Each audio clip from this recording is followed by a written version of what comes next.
off this game. If you haven't heard of it before, it's Blue Fire. It's a brand new indie game. It's basically like if Zelda were a 3D platformer. So it's really cool. And we're gonna be doing 100% today. So, yeah. Is there anything that you guys want me to name the file? Chat? We actually never get to see this this name throughout the run, but it could be fun. I forgot that this existed. Lore. Done. Alright, so timing is gonna start whenever I select newcomer. Let me make sure that I have my stuff on. So first things first, as soon as I start the run, I'm gonna try to do a skip. That skips about a 2-minute long cutscene at the beginning. So I'm gonna go in 3, 2, hold on, wait. I dropped everything, hold on. Okay, in 3, 2, 1, go. Got it.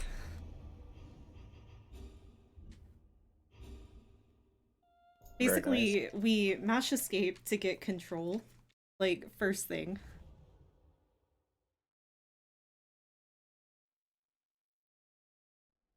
Yeah, this skips the introductory cutscene, and also we don't have to break out of our cage, which will look very funny in 2 seconds. Yeah, that's a pretty interesting glitch. So one of the things about 100% in particular in this game is that we need a lot of money, and we need a lot of money fast. So I'm gonna be basically collecting every amount of money that I can get. Also, important to note that we are running on newcomer, and the reason that we're running on newcomer is because of money. Yes, this game is very expensive. Even after a casual playthrough of running through areas multiple times, you'll probably still have to farm, especially if you didn't start on newcomer, because some stuff, the checkpoints in particular, are just more expensive.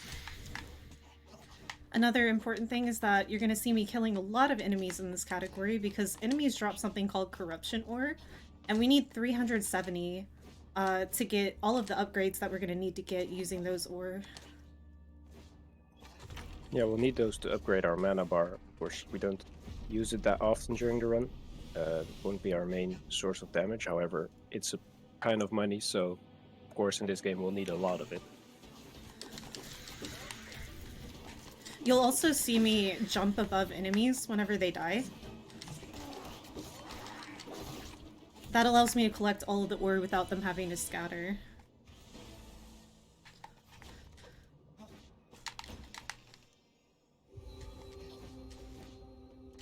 Also, a lot of the any percent categories get to death warp out of this room, because it's faster to death warp back to your original position whenever you spawn in the game. But in 100%, since we need so much money, we can't really afford to do that death warp. Because this game is, it's Souls-like in the way that if you die, you leave something behind, and you have to retrieve it in order to get your money back. So, yeah, that's not really a routing option. Yeah, we'll need all the money we can get. So much so that in the first half hour already we'll be stuck in an area trying to farm our way to buy something very early, because otherwise it will be twice as expensive later on in the game, and we cannot afford to wait that long to farm that much extra. Here we'll be doing the very first void in the game after forced cutscene. Yeah, I'm gonna go ahead and do the really difficult skip before I do the void, though. There's only one genuinely difficult trick in the entire speedrun, and it's used in every single category. We can't see it right now, but there is a spirit above us, and spirits in this game are kind of like charms in Hollow Knight. And the spirit that's above us gives us ability to dash twice in the air, which is going to be really good for movement. There it is, right there at the top. So this is a pretty difficult trick if Sato wants to go ahead and explain what I'm going to be doing here. Yes, so we can stand on top of the statue, but it has a bit wonky hitbox, so getting on top of it already is a struggle. But then we have to jump onto this window, onto the frame, then jump onto the door frame, and then by attacking, our character gains a little bit of height against the slope of the door, and we can use that with a dash to jump into the air and gain extra height. And we use Kyoto frames to jump very late and get control in the air to jump onto the beam. like M did there. Very nice. Yeah, we have a pretty consistent setup for it now. It used to be like an unimaginably difficult trick. And So the door is very slippery. yeah. So yeah, what was I gonna say? We have a lot to talk about. There's a lot going on right now at the beginning of this. So I skipped a cutscene at the beginning of the void. You couldn't see it. But it actually is very tight. You have to be mashing Y as you enter the void to even be able to skip the cutscene. I don't know why they made it that precise, but I was able to get it luckily. Hopefully I don't miss any of those in the run because I have to do it for every single void. And then on top of that, we are doing 100%, so I do have to get every single void soul in the voids. Normally any percent can just kind of rush through here. This is the only void that's required in any percent. Yeah, the only added benefit of a void is the extra heart it gives you, which is why this is really one of the few categories that goes into the voids.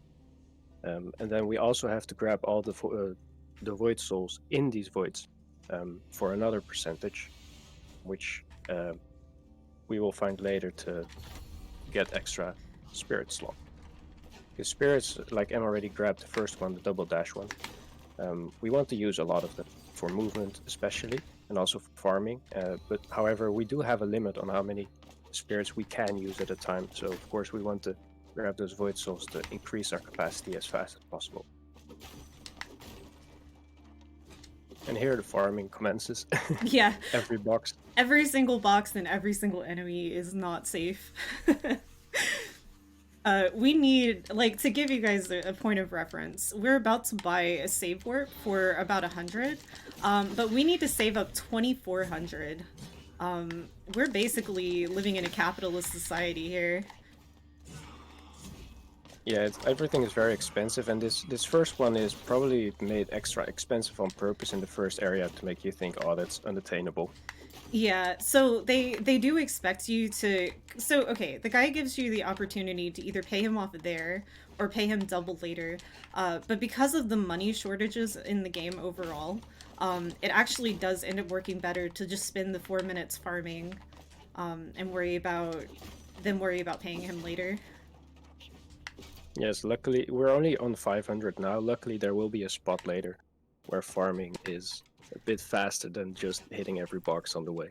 Yeah. There will be more breakables gathered in an area, which we can quickly respawn the area off.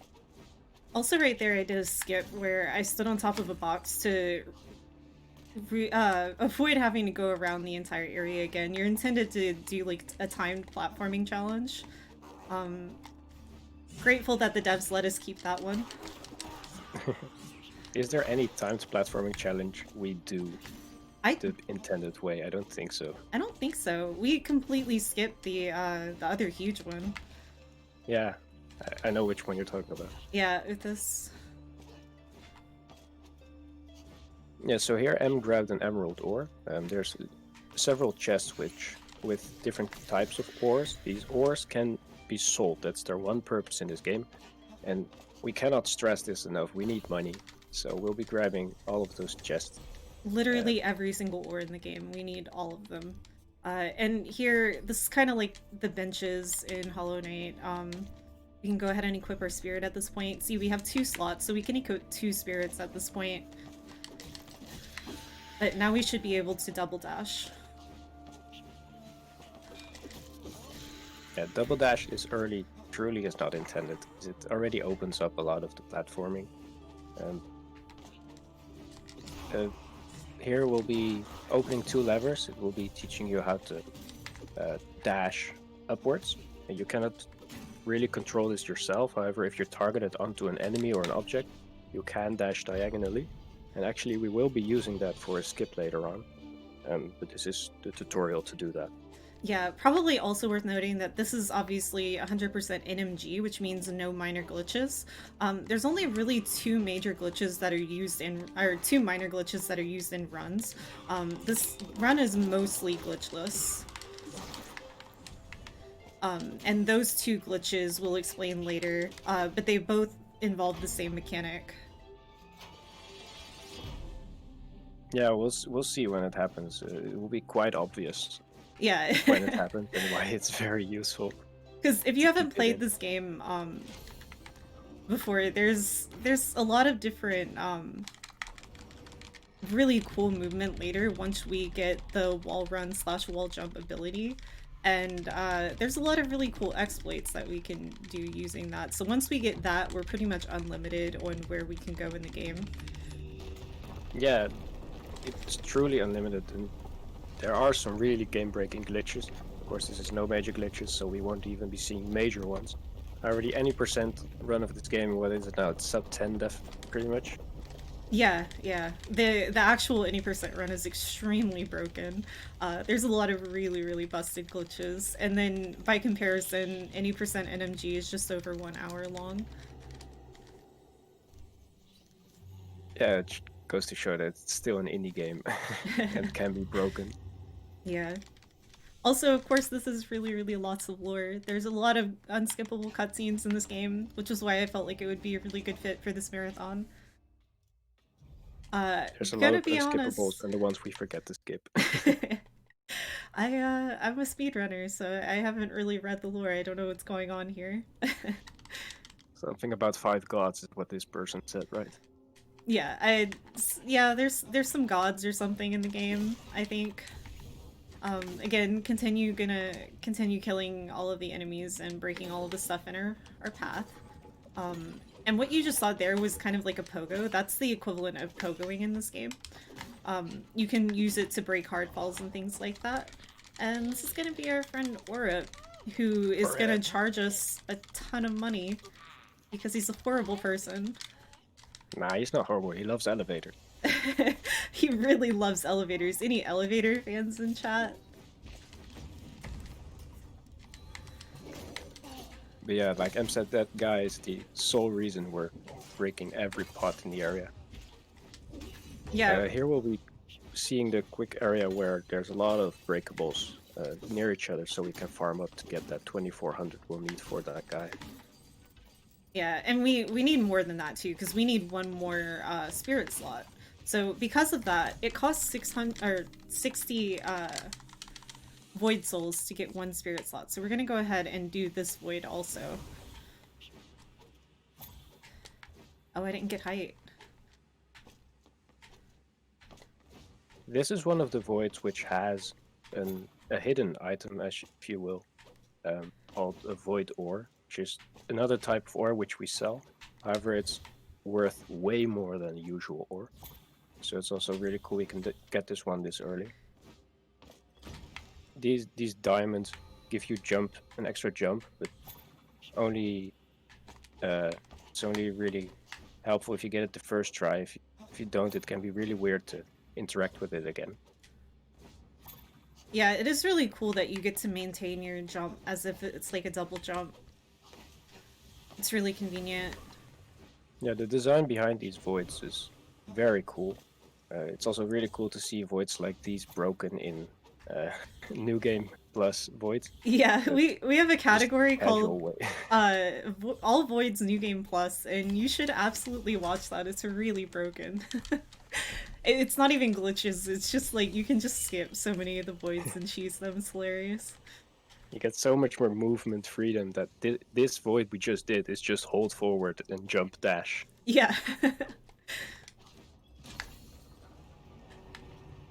Alright, so here's our second save location.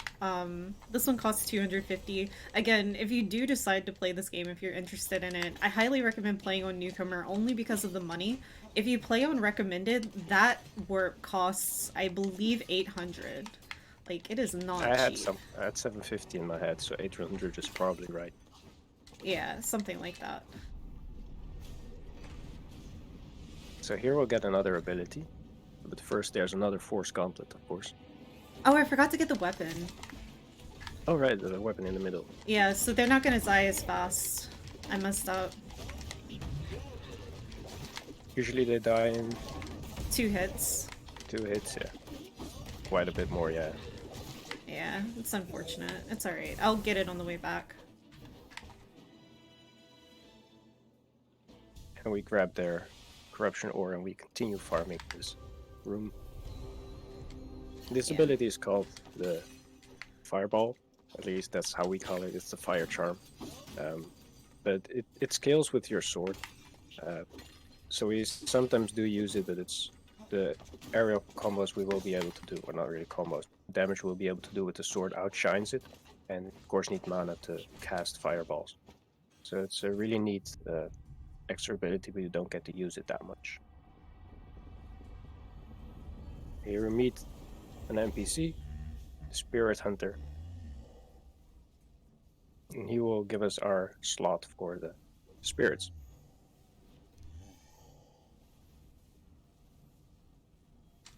I don't know why they didn't give him his own special name. I know. He also gives us a quest here, too, and we will have to do every quest in this category. Yes, this one is to grab 12 spirits. I think. 10 spirits. Oh, 10. Yeah. You're Right. close. He has chest, so we rob our new friend. First things first. Yeah, of course. As you do Break with all your the new blocks. friends.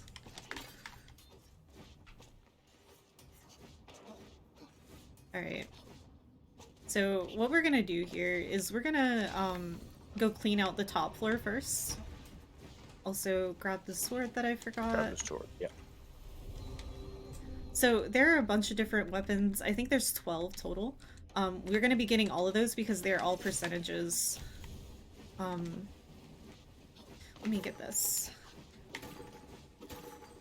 And this is the really fun farming part of the run. We're just gonna be hitting stuff for probably about 5 minutes. Basically, this entire game is just Farming Simulator, the video game. It's unfortunate, but it truly is not worth it to tell the elevator guy we'll buy it later for twice the money, because twice the money, as you can see, will be a lot more farming time. Yeah. Also, I just did a skip there to get up to RRLAT, which is another spirit. This one allows you to do more damage whenever you hit an enemy while in the air. So that's going to be really good for bosses later on. There, the big guy now died in 2 hits instead of the 5 we needed earlier.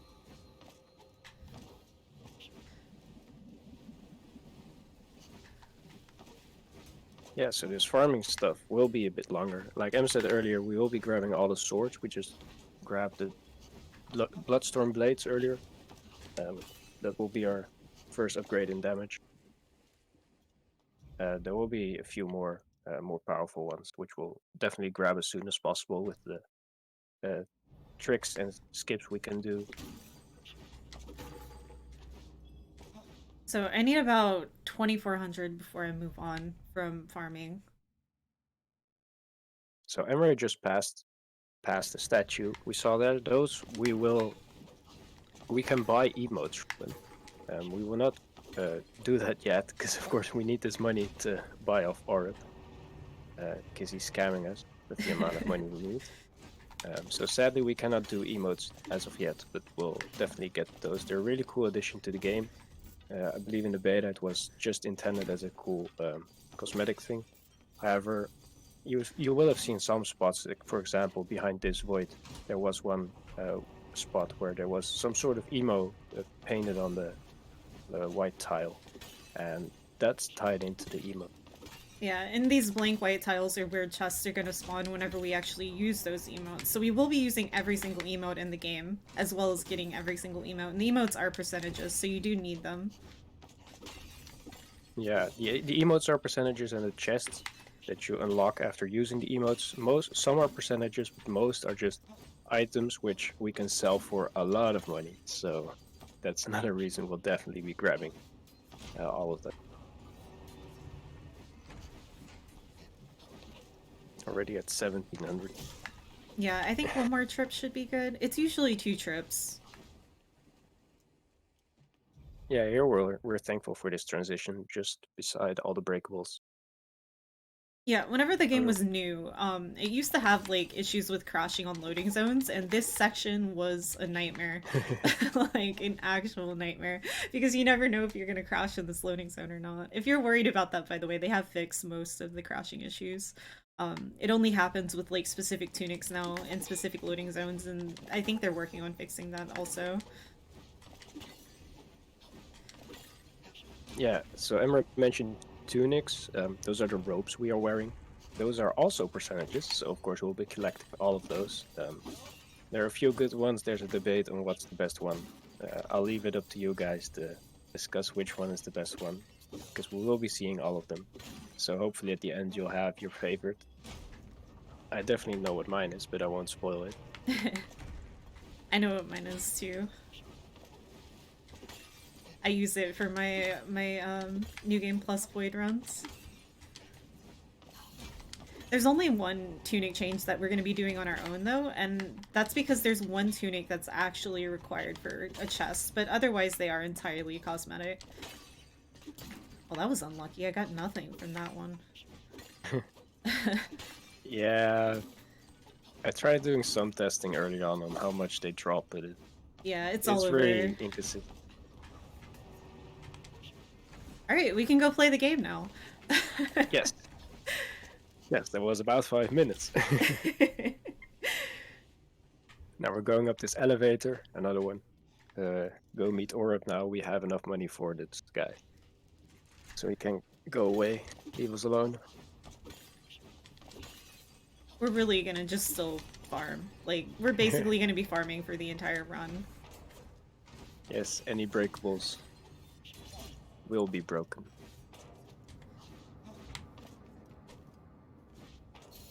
And again, getting every single chest. Yeah, this one is easily missable on your first playthrough. You're just dashing forward. But then there's a chest there with about 500. Or is that one 800? Probably 500. Yeah, the rubies are 400.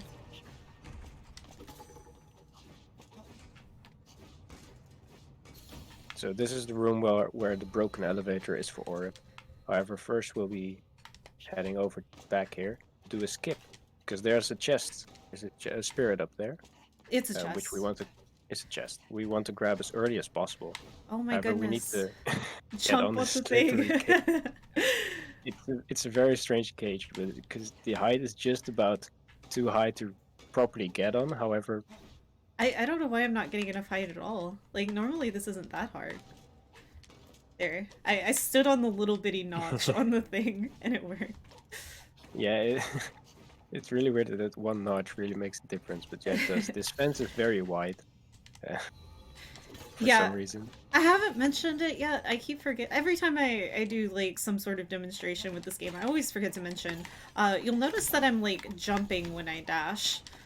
That's slightly faster movement than if you were to just dash on the ground, because it's like there's drag on the ground. Yeah, of course. There's friction on the ground, and if you jump in the air, you don't have that anymore. But you also want to tap your jump, because if you're holding jump while dashing, you kind of have a floaty dash. Yeah. But if you let go of jump, you'll go straight forward. And I am very bad at tap dashing. It's because of Hollow Knight. I'm used to holding my dashes in Hollow Knight, because it doesn't matter. As soon as you do the input, it's a consistent dash. Yeah, I mean, in this game you can also control your dash length by holding it a bit, but tap dashing is just that much faster. Yeah, you have a lot of freedom with your movement in this game. It's really cool. So here we'll see a skip that's really important, because we'll be, well, in a second, because we'll be grabbing a movement ability, which is, well, it's an attacking ability, but it also serves as a movement ability. However, we'll need to do a bit of a skip first, because you're really intended to get back to this area after you have gotten extra movement abilities. So we'll have to improvise by climbing onto this pipe. The rest proceeds quite as normal. However, then the last jump we just about cannot make, so we're relying a bit on the RNG of an enemy. It's like we talked about earlier, you can target an enemy to dash onto them, and we'll really need to do that here, because the next ledge is just too high for us. This little guy he's is in very such a bad RNG. spot. Yeah, I might have to do the backup right off the bat. This guy is very far away this time. Very unfortunate, but luckily we have double dash, so we can just reach over. Got it. So that's the backup. Normally you want to use the enemy. That one's a little bit slower. And here's another Force Gauntlet, of course, to hide an ability behind. Also, There's just 4 enemies. These have a lot more HP than the other ones. Yeah, because we're used to killing them with 2, but then we need a lot more. Probably with having in mind that you're only supposed to get here after having been through much more of the game, because the devs didn't intend for us to be able to get here this early on with such little movement.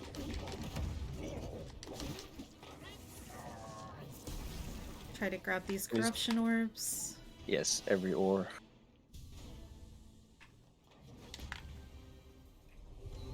And here we'll get Cyclone Slash. Yeah. Which, as I said, is a combat Cyclone Slash. Whirlwind Hook, of course. We're Hollow Knight runners.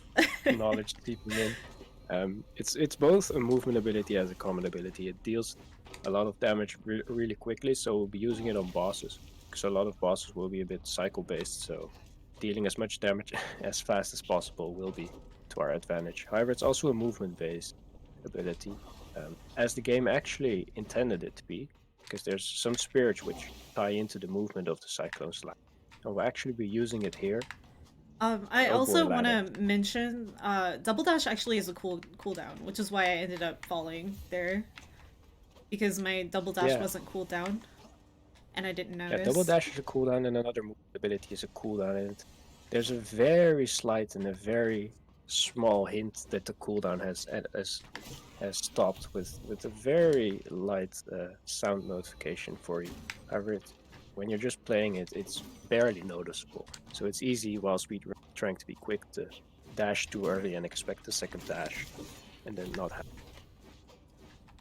Yeah, I didn't notice the audio cues there casually at all. So those were the sewers. Now we enter Stoneheart City. And this is an ancient relic. It's one of those items which, in the end, we're collecting it to sell it. Like most of the items are. This is kind of the hub world. Here there's the most NPCs gathered apart from another area. And here's another statue we have to buy, of course. Thankfully a newcomer, so it's a bit cheaper. Also equipped RRLAT there for a boss coming up, because we're about to do our first real dungeon of the game. Like I mentioned, this is a very Zelda-like game. So we do have dungeons, we do have bosses, things of that nature. And as you can see, the Whirlwind Hook essentially acts as a double jump in the meantime until we actually get the game's intended double jump. You're not intended to do this quest this early, but we're gonna go ahead and collect all of these books on the first trip. Because we need those for a quest soon, trademark. Soon TM. Yeah, that's required to unlock an NPC,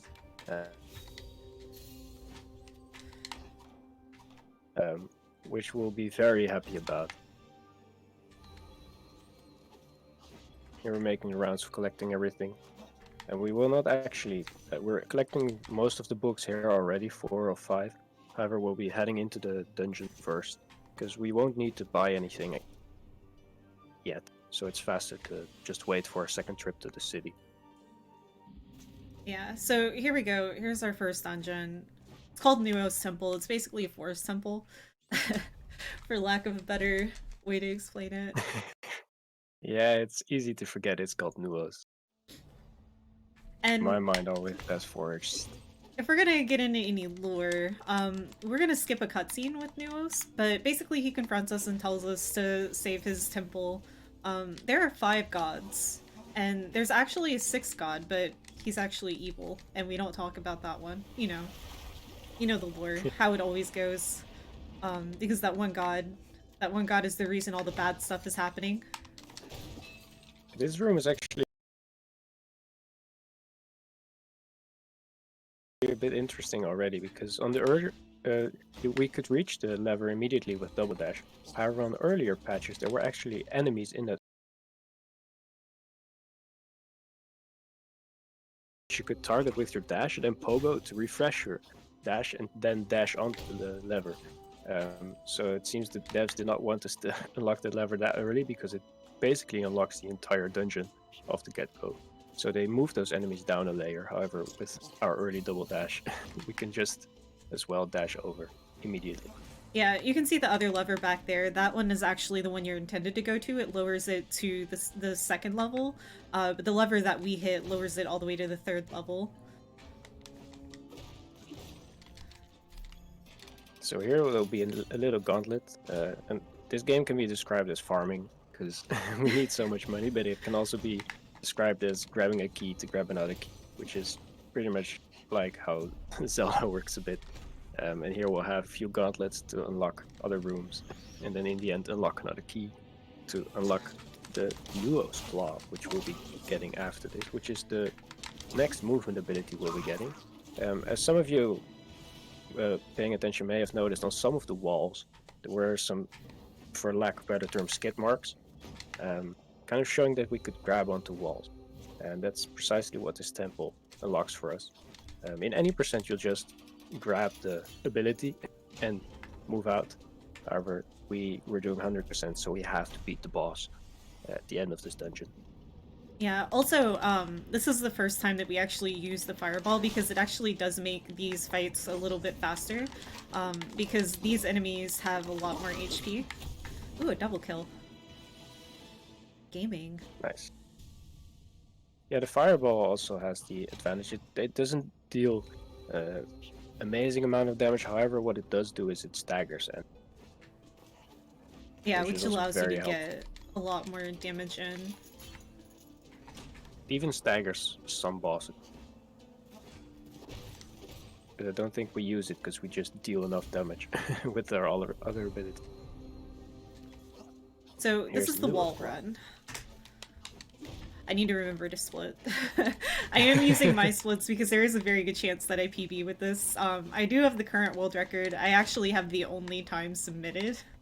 So it's hard to consider it a world record because it's not fantastic. Obviously the game being very, very new, it isn't very optimized yet.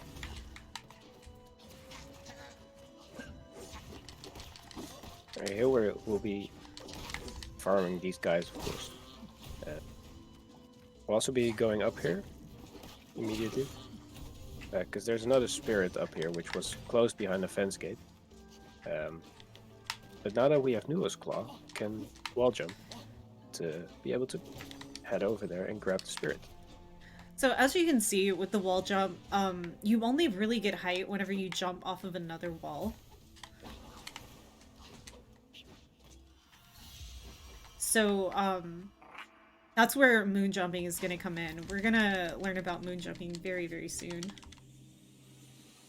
Yeah, so like Emray said, you can only really gain height if you're jumping between two walls. However, on a single wall, you're not supposed to gain height. But someone, I don't remember who it found, but there's moon jumping is a tech where you slide down a wall, and then with a certain few inputs, you can actually jump off the wall with the height, gaining the normal height of a jump, which is much higher than the height you normally get of a wall jump. Allow us to basically scale a single wall for as long as the game allows us. And the game allows us to do that as long as we have stamina. Oh. Rip. Rip. Stamina in the... You might have seen it earlier when we were jumping up to the spirit. We have a certain amount of stamina. And in the regular world, that stamina really runs out quickly, so we would only be able to perform 2 or 3 moon jumps. So in regular game, it's not as broken. Yeah, it's really, really broken in Voids. In Void, you get a lot more stamina, so you can basically, any wall you see, doesn't matter what height, you'll probably be able to climb all the way to the top using moon jump. It's pretty rigged. Depth perception is hard. It's my #1 enemy whenever I run 3D platformers. I'm not very good at it. I think most people who know of my stream or know me know that I mostly run 2D platformers or top-down games like Pokemon. So this is like, this is something that's been really, it's been an interesting challenge for me. I ended up finding Blue Fire because the developers contacted me and they were like, hey, you run Hollow Knight, we want you to test out our demo. And I was like, oh, hey, this game actually looks really sick. Yeah, for sure. I'd love to. And then I ended up falling in love with it. And now I'm one of the speedrun moderators for the community. I put a lot of work into both routing and testing things for the game. So that's our next sword upgrade. These are the silver blades. We're going to be using that for quite a while. At least until the next dungeon. This is another timed room. Like we mentioned before, What? we don't do this how it's intended. What just happened there? Hold on. I didn't get my stamina back. I knew it! I knew I was gonna find some kind of broken glitch during the run. Oh my goodness.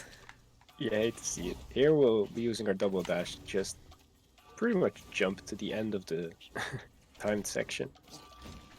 Someone else had found another skip very interesting, where the last enemy that was hitting us with those waves, you could actually dash on top of that guy and then pogo him for the extra height. However, with double dash, that skip now is obsolete, which is a shame because it was a very beautiful skip. And this is the first emote statue we buy, because we do not want to return to this forest area. Yeah, we have the money for it now too. And thankfully, this emote tile has the first emote we get off the start of the game, so we do not need to buy another emote first, thankfully. And here we get an old key, which we will use to grab a holy, which we will use to get to the boss. Gonna stop for a little bit of money. Always a good idea. We have plenty of time. My estimate is very cushy. So I'd rather farm a little bit extra and be really safe for the run. Alright, so Yeah, that's gonna be really it for this dungeon. We're going to the boss now, and so the main damage output in the speedrun is using the spin attack. So if you can hit an enemy or even a boss with the spin attack, which is the charged sword attack, you do a colossal amount of damage. Like, if I can nail this, we hit like basically 50% of the boss's HP, like not even exaggerating. And that's also where RRLAT comes in, because it does take you into the air whenever you're spinning. Yeah, I know there was some labbing, but you can also face. Sadly, the bosses have a hurt box, so if you walk into them, you will lose your charge. Yeah, I'm not good at this fight. I know there's some labbing done to combine using the shield, because we got the shield ability really early.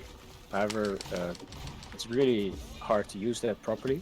But apparently for bosses, you can manipulate it in some way using their hurt box to actually parry the bosses to deal even more damage. However, that's really rough, and I don't even know how they do it. That was a really bad fight. I didn't get any of the spins. We'll see how broken the spins are on other bosses. Yeah, I'm a little bit better at the next boss. I just never... It's the first boss of the game. You can't die to Gra. So, that would be a Gra moment. Yeah, Gra moment. So this is a new host. This is the first time. Called Gra. Yeah. I think there's the name pop-up. I think you can see that. Yeah, there's his health bar at the bottom. But yeah, Is he the guy that tells us about the fixed? About what? No, this isn't the lore one. Nuos is just like, hey, thanks for doing this, now go visit my brother. And we're like, hey. Okay, don't let me forget to start the Farah quest. So there's two major cities. Two major cities. We've already been to one. And most of the quests in the game are centralized to those two areas. So we have a couple of quests that we need to start, but before we leave the dungeon, we need to go grab this emote item. Like Sada said, we are going to be collecting every single emote item in the game. Some are percentages, some we genuinely need for money. Money is very tight. Yeah, even with all this farming, with every breakable we're grabbing, we might be short in the end. So we'll have to return to the early area to keep on farming. Yeah, there's at least 10 solid minutes of farming. Like if the devs actually do fix the money situation, which they said that they plan to, but once they do fix the money situation, that alone is gonna save probably like 15-20 minutes in the run. It's So here actually we grab the insane. final. Yeah, here we grab the final book to finally be able to sell stuff to Morg to allow us to farm more efficiently and sell him some gems. But first, we'll rob him of good friends we are. As This we tiny do. chest is very cute. To just if you don't pay attention to it, you'll just miss it. But there's just a chest by his bedside, a miniature one, but you can still rob it for ore. I think that's the first tunic we get. Yeah, I think so. So another problem with this farming situation we have. I have we a have really wallet awkward size. amount of money right now. This is gonna be bad.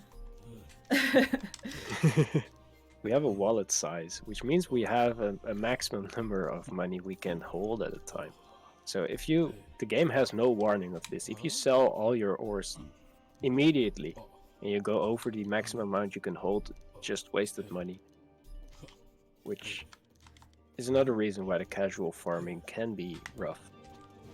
Next to dying, like Emray said, it's a Souls-like. So if you die twice in a row without grabbing your money, you'll lose it. So farming really is rough. So we bought 2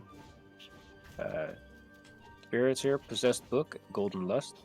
Possessed Book is for movement. It gives extra height to our Cyclone Spin after dashing. Golden Lust pretty much gives us extra money when we get money, which is what we really need in this run. Here we want to start the Farah quest, which is a very missable quest.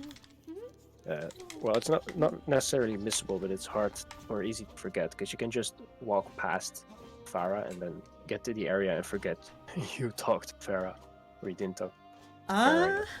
I've never seen that before.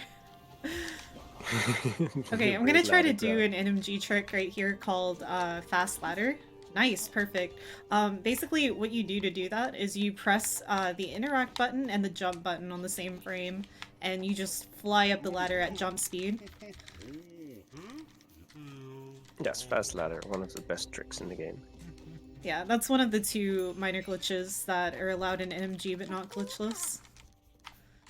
Who found that again? Was that Blue? It was Baitwiz who found Fast Ladder. Oh, Bait, right, Bait. I had a B in my head, and then the rest was just missing. This is Burrock. He gives us our first pouch. Or not gives us. And this chest we'll grab, and to the left there's another chest. However, we already know there's a dead rat inside, which is worthless. So we'll just break all the boxes, and this is one of the few chests we won't open. We could really just put more money in that one for us. Really yeah, for sure.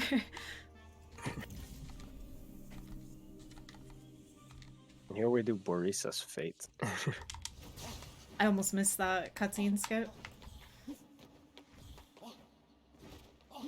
So here... That's our first moon jump. Oops. Yeah, that was a moon jump. Timing can be a bit iffy, but yeah, what you have to do is while holding a wall, you have to hold the attack button and then press both jump and B 1 frame after each other. Why am I struggling with this lately? The sequence. And then for some reason, because you jump and use B at the same time, the game interprets it as you standing on the floor, which allows you to get a normal jump height instead of a wall jump height. And then we grabbed another void ore, which is worth 1500 money. Hello? Depth perception? Yes, depth perception and collecting these orbs or souls can really be something else. It's a really hard trick, what can I say? A lot of times I'll take the camera into like a top-down angle so that depth perception is less of an issue. Because Umbra Shadow isn't very dark or anything, so it's really hard to tell like where you are in space a lot of the time. Umbra is the main character, by the way, if I never said that. Our character has a name, yes, called Umbra. This void actually has 2 ores, which of course is very helpful. Money situation again.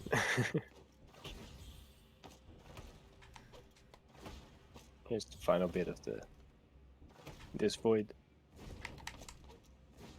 Here, depth perception can really Oh, heck. be an enemy. It really can't. Maybe I should have tried to go to the wall and just, moon jumped up. Yeah, most of those are just regular dash length. However, some are a bit wonky, so it can really be disorientating to land on the proper platform while it's moving up and down. Yeah, I'll just take it slow. Time it as well. The voids are probably the main reason that my estimate is as high as it is. Because these platforming challenges are a little bit brutal sometimes. There's a couple in the run that are very, very hard. I got one of them first try yesterday, and I was ecstatic. It was the first time I've ever first tried it. Yeah, it's the rough one. I think this one is 2 or 3 stars. 2 probably. Yeah, this is one of the early game easy ones. So there are 4 and 5 stars ones, of course. There's one that's 3 or 4 stars. That should be definitely a 6 star. Yeah, they become really rough. So dying or having to start over is not uncommon in those voids. And here we'll finally go to Abandoned Path.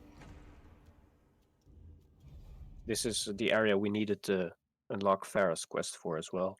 There's a lot of collectibles in this area, and a lot of farming again.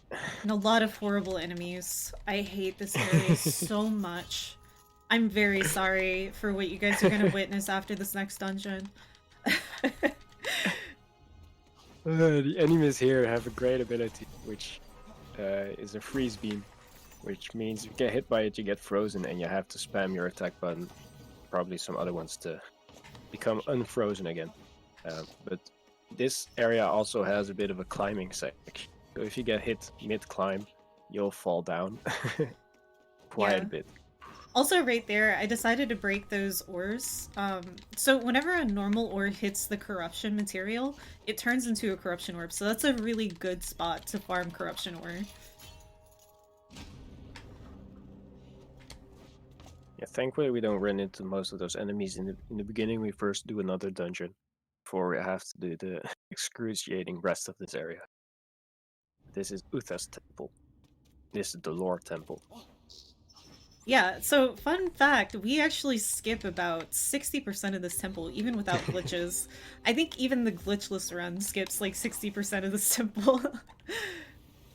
Yeah, because the only moon jump really only is used in one particular spot, but having a double dash and the cyclones, the whirlwind hook and the possessed book really allows you to gain a lot of height. This temple has a few spots where the layers of the temple are on top of each other, so if you can make that height, you can really get high really fast.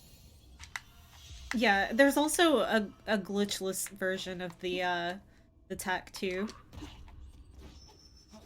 I messed up. I'll just go back this way.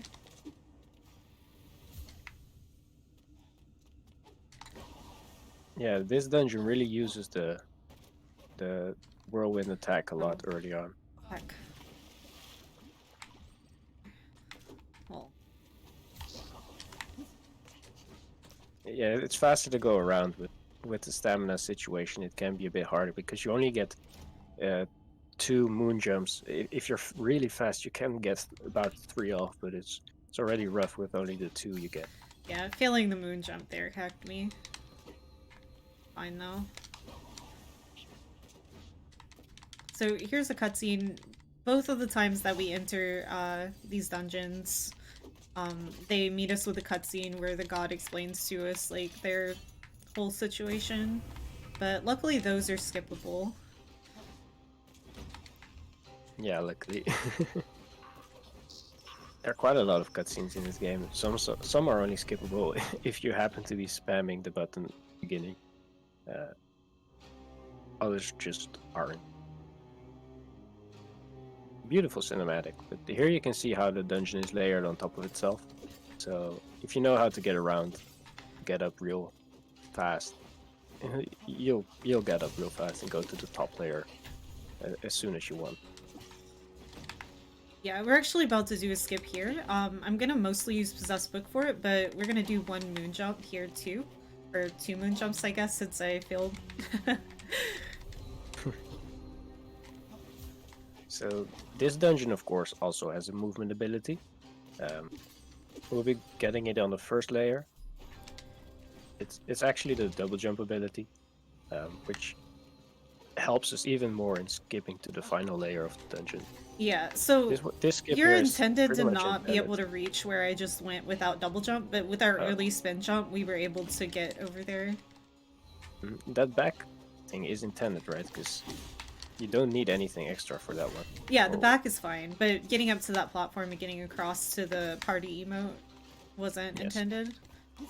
Alright, I failed the fast ladder there. You can see how slow the normal ladder animation is. Yeah, it's really a shame. Fast ladder is really a cool trick, which is pretty much the sole reason that I'll be choosing no major glitches over glitch anytime. Just zooming up a ladder. That's really what you want out of a game.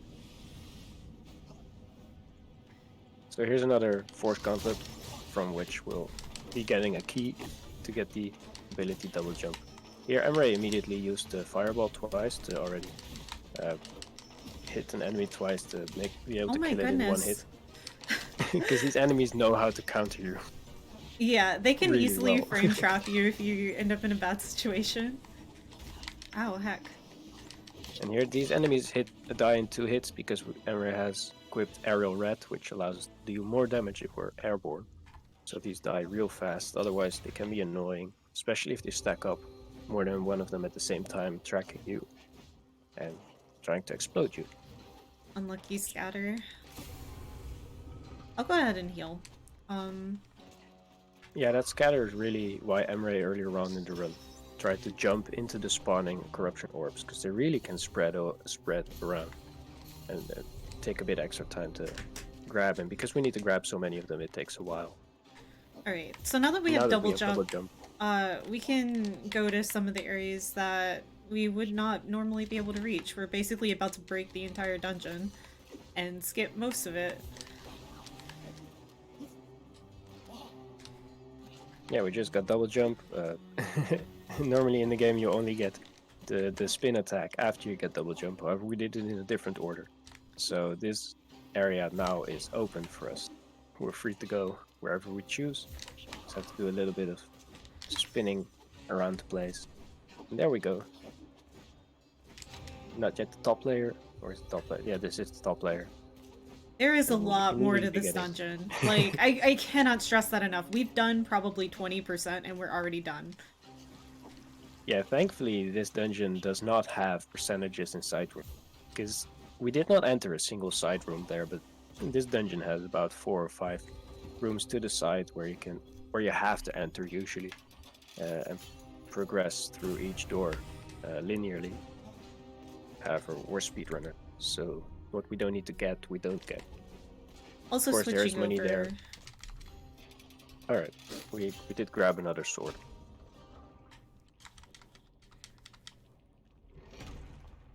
So this is the next boss. If you're a Minecraft fan, this is a silverfish. Crow. So basically, we want to try to stand over him and lure him out of the ground, where we'll punish him with spin attacks. Yeah, this boss, it's really easier to hit the spin attacks. You can see just how much damage we did with just one spin attack. A quarter of its health already gone. More than a quarter.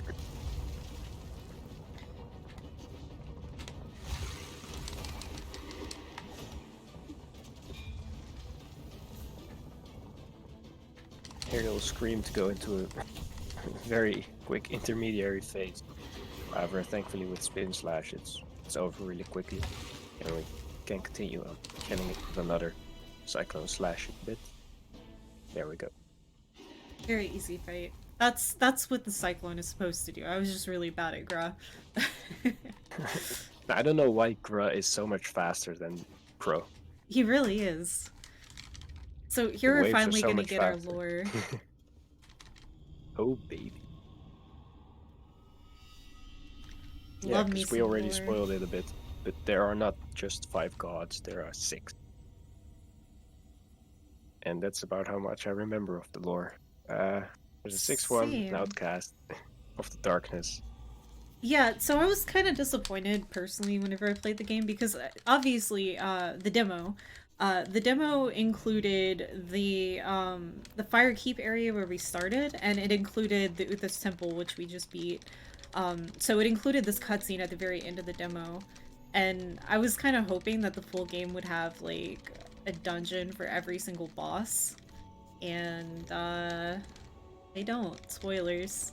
We're gonna fight 3 more major bosses, but they don't have dungeons. They have very large quests instead. Which is so cool. Like, I really love the platforming challenges in this game and stuff. Like, it's definitely its own unique thing. But it would have been cool if it were more Zelda-like with, like, multiple dungeons and all these big bosses and stuff. Yeah, they have large quests and big doors. And that's about it. Speaking of, we're finally going to start that. So there's basically 2 dungeons that we do. And then we basically start like the actual meat of the game where you go into these places and you start all of these quests. And yeah. So the final boss, I won't spoil it yet, but the final boss is somehow connected to the 6th god. And that was the queen that he just mentioned. Are we visiting on the end our friend? Wait, which one? In the final room? Yes! Yes, I will. Okay. Just a thing to look forward to the end of the run. Yeah, I have a surprise at the end of the run. Shoutouts to the devs for adding it. So yeah, if you save quit to one of these locations, you automatically get put back at whatever your last warp is, and obviously this is much faster than going back. So we're not going to need RRLAT for a while, so I'm going to put Golden Lust on here.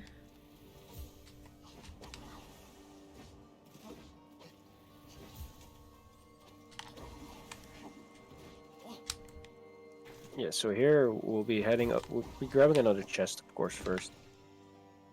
However, then we'll be heading into another area to go get pretty much what Emray mentioned, the meat of the game, the main quest, so we can really start clearing the following areas, because otherwise we would go to the following areas, however we'd have to return them later again after having done this quest.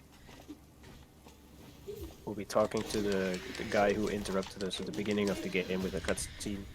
The guy with two swords on his back. Vaughn. So these guys drop like crazy amounts of corruption orbs, so I'm usually going to try to kill them as soon as I can. Every time I pass through this area. They're very, very good in terms of every like, enemy here efficiency. drops about 3 to 5. We need 370 total, I think it was. Yeah, 370. Quite a lot. That's another benefit to running on Newcomer, because it's actually significantly higher on recommended. Oh, right. Of course. So why wouldn't it? So, there's a cutscene here in front of the big door, however, we'll first collect some items around it quickly. One of which is a spirit, the Holy Sentry it's called, I think? Yes. Which gives us triple jump. Even while speedrunning this jump can be a bit weird, but with moon jumps, thankfully, really makes it easier, because otherwise, casually, you'll be having a hard time getting up there. We're also getting Steel Shanks, which is probably one of the best swords in the entire game, which is really convenient that we're getting it pretty soon. Or this soon. Yeah, it will drop down. This is Holy Sentry. Emray dashed there to not take fall damage. Thankfully, there's a cutscene here which cancels fall damage. this is a bit of a recent change as well. In the past, if you went too fast, you reached terminal velocity and you would not be able to dash or jump again to cancel your fall damage. However, thankfully on the newer versions, you can just fall and then dash to cancel all the fall damage.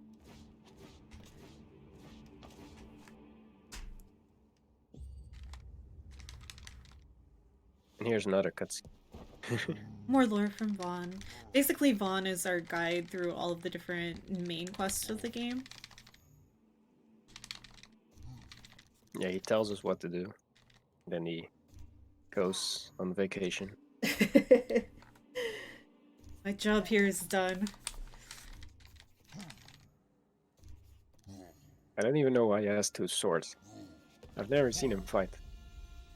I don't know, maybe they're just aesthetic. I don't know.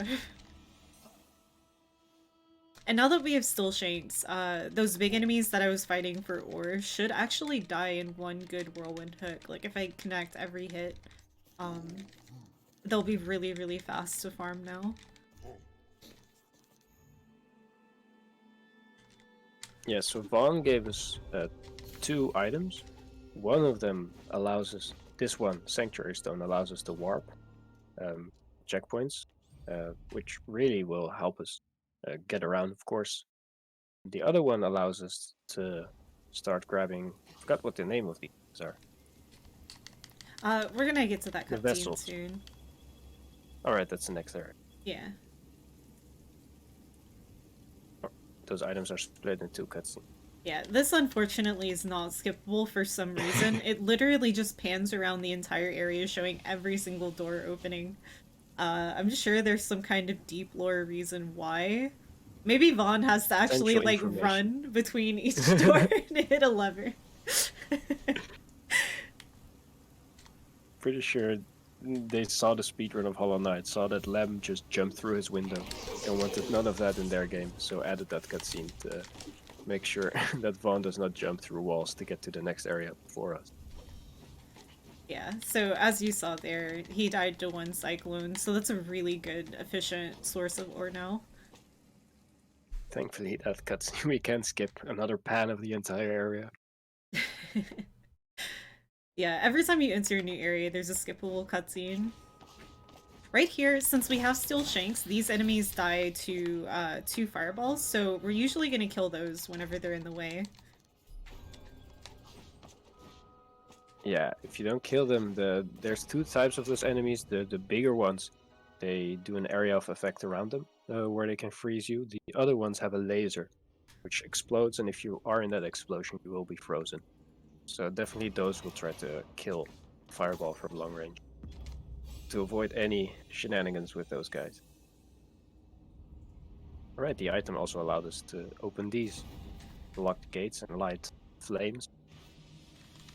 Yeah, we gotta get another cutscene, of course, because Vaughn exists.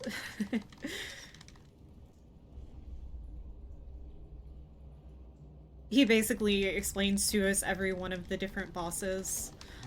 He essentially gives us access to every boss that is needed to access the final boss. Kind of like a Hollow Knight, you have to free the 3 Dreamers to get access to where the Hollow Knight is. That's essentially exactly how this this game works. Yeah. There are 3, not Dreamers. Yeah, not Dreamers, actual bosses. And they're much harder than the bosses that we fought so far. More farming, of course. And now we'll be cleaning up Abandoned Path. In a little bit. We have to do a void first.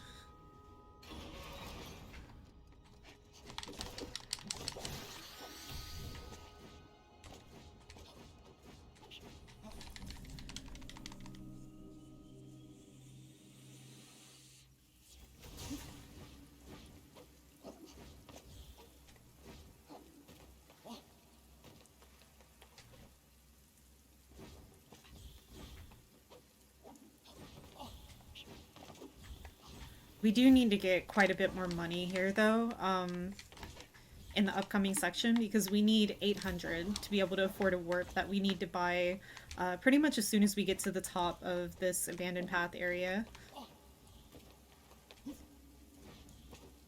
This is actually one of my favorite voids. Like, it was really cool labbing out what the fastest movement would be for the all voids run itself. Just because, like, the end of the void isn't anywhere near the beginning, so you actually have to do a lot of cool platforming in this level. But we don't really have the movement abilities yet to do a lot of cool platforming, so this is pretty vanilla void movement.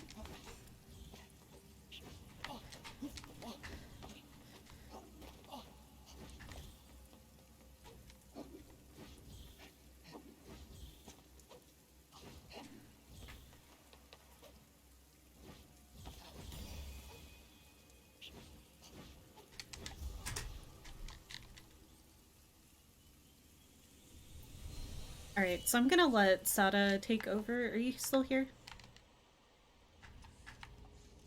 Maybe he got up. Oh no.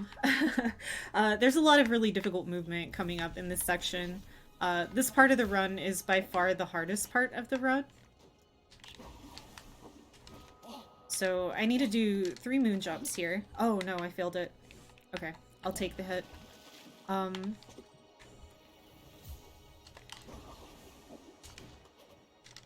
2, 3.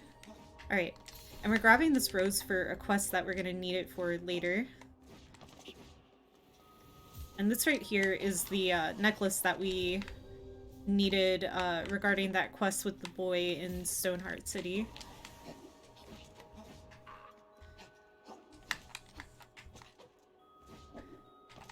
And we're just gonna climb the tower from the outside. There's a lot of really annoying enemies on the inside. This one I'm gonna kill. Because it's a huge troll and likes to knock me down, and we really don't need that.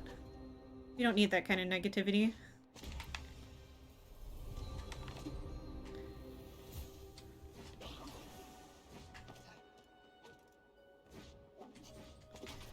And right here, we're opening the gate to that abandoned path warp, like I mentioned before. But the thing is, we actually still don't have enough money, so I'm gonna go ahead and farm in this area. I'll probably have to buy it while doing the quest itself.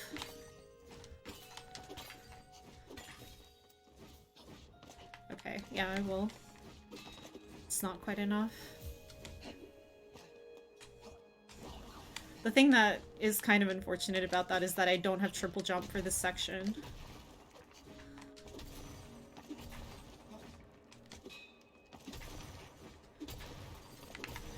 Okay. Oh, heck. Okay. We'll just go back then. My internet decided to go on vacation like Vaughn did. Well, I'm glad you're back. I'm not back. I'll hear Seth about that if I don't say that. Alright, so we're gonna take off Lust for Holy Sentry, and Holy Sentry, kind of like Double Dash, is really good. It allows us to triple jump in the air, so now we have a double dash and a triple jump, so we have incredible aerial momentum. Yeah, we pretty much have every movement ability we could ever want. And we do still need a lot more money too, so I will be farming throughout doing the Spirit Vessel. Yeah, money is very tight because Emray spent all that time farming, and we're still only now on 60 after having bought that checkpoint. So it really shows we really needed those all those vases we've been breaking. So the other area we were just at, we needed 4 flames to access one boss. Next boss will need 4 of these soul vessels, not soul vessels, just vessels. Soul vessels. Yeah, and here Vaughn which gives consist us of the key small, for. Yeah, these consist of cool little parkouring, where we need to collect 15 different fragments spread around this area. It's basically like the voids are, but with the difficulty of having enemies around and stuff like that. And it forces you to kind of explore the area whenever you're doing it casually.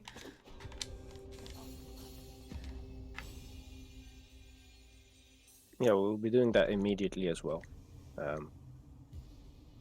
Like I said, there's 15 in total, and there's a there's pathing for each of them. Hopefully we don't miss any of them, because if you miss them, they used to be less bright. Thankfully they shine now, so it's easy to see them. If you did miss them, and we'll be breaking all the gravestones and icicles in our way. Yeah. For some reason that object is targetable. Yeah, so We like don't know why. there are certain things that have priority over breakable objects, because there was a problem in the demo where like you would end up targeting whatever was closest to you, which is great, except for whenever you're trying to hit an enemy and there happens to be a box slightly to your left. So they made it to where the boxes or breakables themselves aren't easily targeted, and that's why that happens. It's kind of an unfortunate consequence of a fix that they did. I still don't understand why those lore tablet things are targetable. That's something that I can't explain. Devs be doing death. Oops, you're not breakable. I So didn't mean to that do guy that. is part of another side quest we will only be able to do in the very end of this game. The It's sound that one of they the... make when they get hit is so funny. They're musicians, which is why they make such funny noises when you hit them, I suppose. Yeah. There's 4 spread around the world, some of which we've already seen 3 of them. Do we? No, we've seen 2 of them. We've went past 3 of them. Yeah, I think so. Yeah, they're part of a later quest, so it's no use talking to them already. So we'll meet them when we need to. During this collecting of the 15 things, just as the enemies are still here, all the collectibles are as well. So we'll still be collecting chests and even the odd rare item like the picture we just picked up. Yeah, I think that's pretty much it though. I grabbed all the items while your internet was dying. So, yeah. Just 2 left. 1 here to the left. What's that lever for again? That opens up the other entrance to Temple Gardens, which we don't really need in the speedrun. Ah, that's why I forgot it. Okay, so we've already gotten the item for Ferris, so we're gonna go this way. We're gonna grab this chest here, and we're gonna do a void called Luchu's Climb, which is the one I was really excited about earlier, that I was talking about, where on my stream I did it clean first try, beautiful. I'm probably gonna lose a lot of time to my PB here. This is one of the hardest voids in the entire game, so I'm gonna go ahead and focus, and let Sada discuss any ins and outs. Yeah, it's a very beautiful void. However, as this first hallway already shows, it's like you Path can of see Pain. where the difficulty comes from. It's Path like of Path Pain. of Pain and Meat Boy in 3D. Yeah, so I mean it's pretty much self-explanatory. There's a lot of saws going up and down. Here the 2 on either side are going in sync. Of course, we'll switch that up in the later bits. This is only the first half. The second half, you can see in the distance there, it's another tower of multiple corridors of saws. That was a tight jump.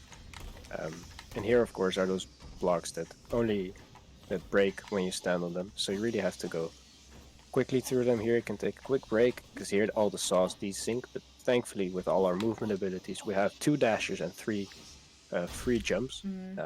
We can actually dash through most of them.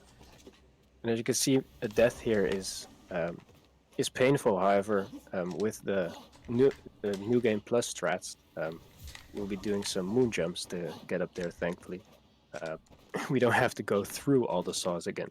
We can climb around the tower, and with the stamina you get from voids, you can really climb everything you want. All right, where did I fall? That's the question. I see a void soul up there. I think it was here, so... Yeah. 25, that seems about right. Yeah. Okay. There's one more climb after this, yeah. Ooh. This is pretty much how this normally goes. This is very difficult. Yeah, I can imagine wanting to one-shot this and being very happy once you do. Because I mean, we are able to do some funky stuff with this moon jumping, but it's still a long way back, sadly. The good thing is that we're done with the hard part of this particular void. Once you get past the part where you grab the middle block one, that's pretty much it. Like, that's after that point, it's very easy. Yeah, because thankfully those void souls, and once you've gotten them, you don't have to grab them anymore. Even if you decide to skip out on the last half and decide to do it at another time because, for understandable reasons, it's hard and you want to do something else with your hands for not hurt them on this climb. You can return to them and only have to do the final ones you did not grab yet. Wait, did And I there get we all of have them? yeah, 30. Okay, good. I didn't hear the noise, so I wasn't sure. Mm, I'm trusting you, yes, Shadow. Chat, yell at I me if saw I didn't get 30. yell at me for being blind and seeing 30 where it's not. But I'm pretty sure I saw 30 there. That's pretty much one of the hardest uh, in the game. And we'll Yeah. do another save quit because we're done with that area. Okay. No, we're not done with our area. We're done for now. Yeah. Now I'm looking at my old notes, and we do look at the order of the climb was for the vessels, but we do it the other way around now. So we'll warp to the arcane tunnels now. Yeah, we've done a lot of like minor rerouting. Yeah, we've done a lot of farming as well up until this point. That's of course why we also did that void as well, because we want to buy extra slots for all the spirits we've gathered. Yeah, we're gonna buy we'll need one more money. extra spirit slot right here. So that's why we're farming. Wow, you're getting a lot of fire essences. I really am, because I need money. The game knows. Those blue orbs are fire essences, which are pretty much your Estus flask. On the bottom left, you can see we have 2 for them, or we have room for 2 of them. And those blue ones replenish. However, we already have 2 and we don't use it much, so we'd much rather see them drop money. Another one. This slot is basically just gonna be for getting our aerial rat back on for bosses later. Yeah, because currently we only have 3 slots, and if we can, we'll buy 2 slots, right, from the Spirit Hunter. We're gonna buy 1. We're not gonna have enough for 2. I've never had enough for 2, so I don't think that 2 is ever gonna be realistic. Yeah, it's dependent on the corruption orbs we talked about. That's actually yes. status skip. It's the one contribution that's actually currently in the run, is jumping into a pot of acid to warp back to the beginning of the hallway. The first time you visit him, it's not worth it because you still need to break pots in that room, because you do that in a circular motion, so you end up at the front of his room. However, on the second visit to him, you can just jump into the pot.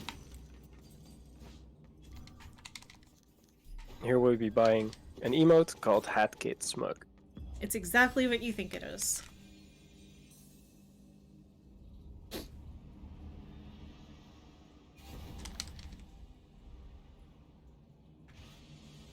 So next up is another area we skipped earlier on in Arcane Tunnels. Because we just went past it pretty much. But there's another void hidden here. But we chose to do this void now. Yeah, that's not later. I mean, that's not now. That's a little later. Oh, even later still. Yeah, we go do the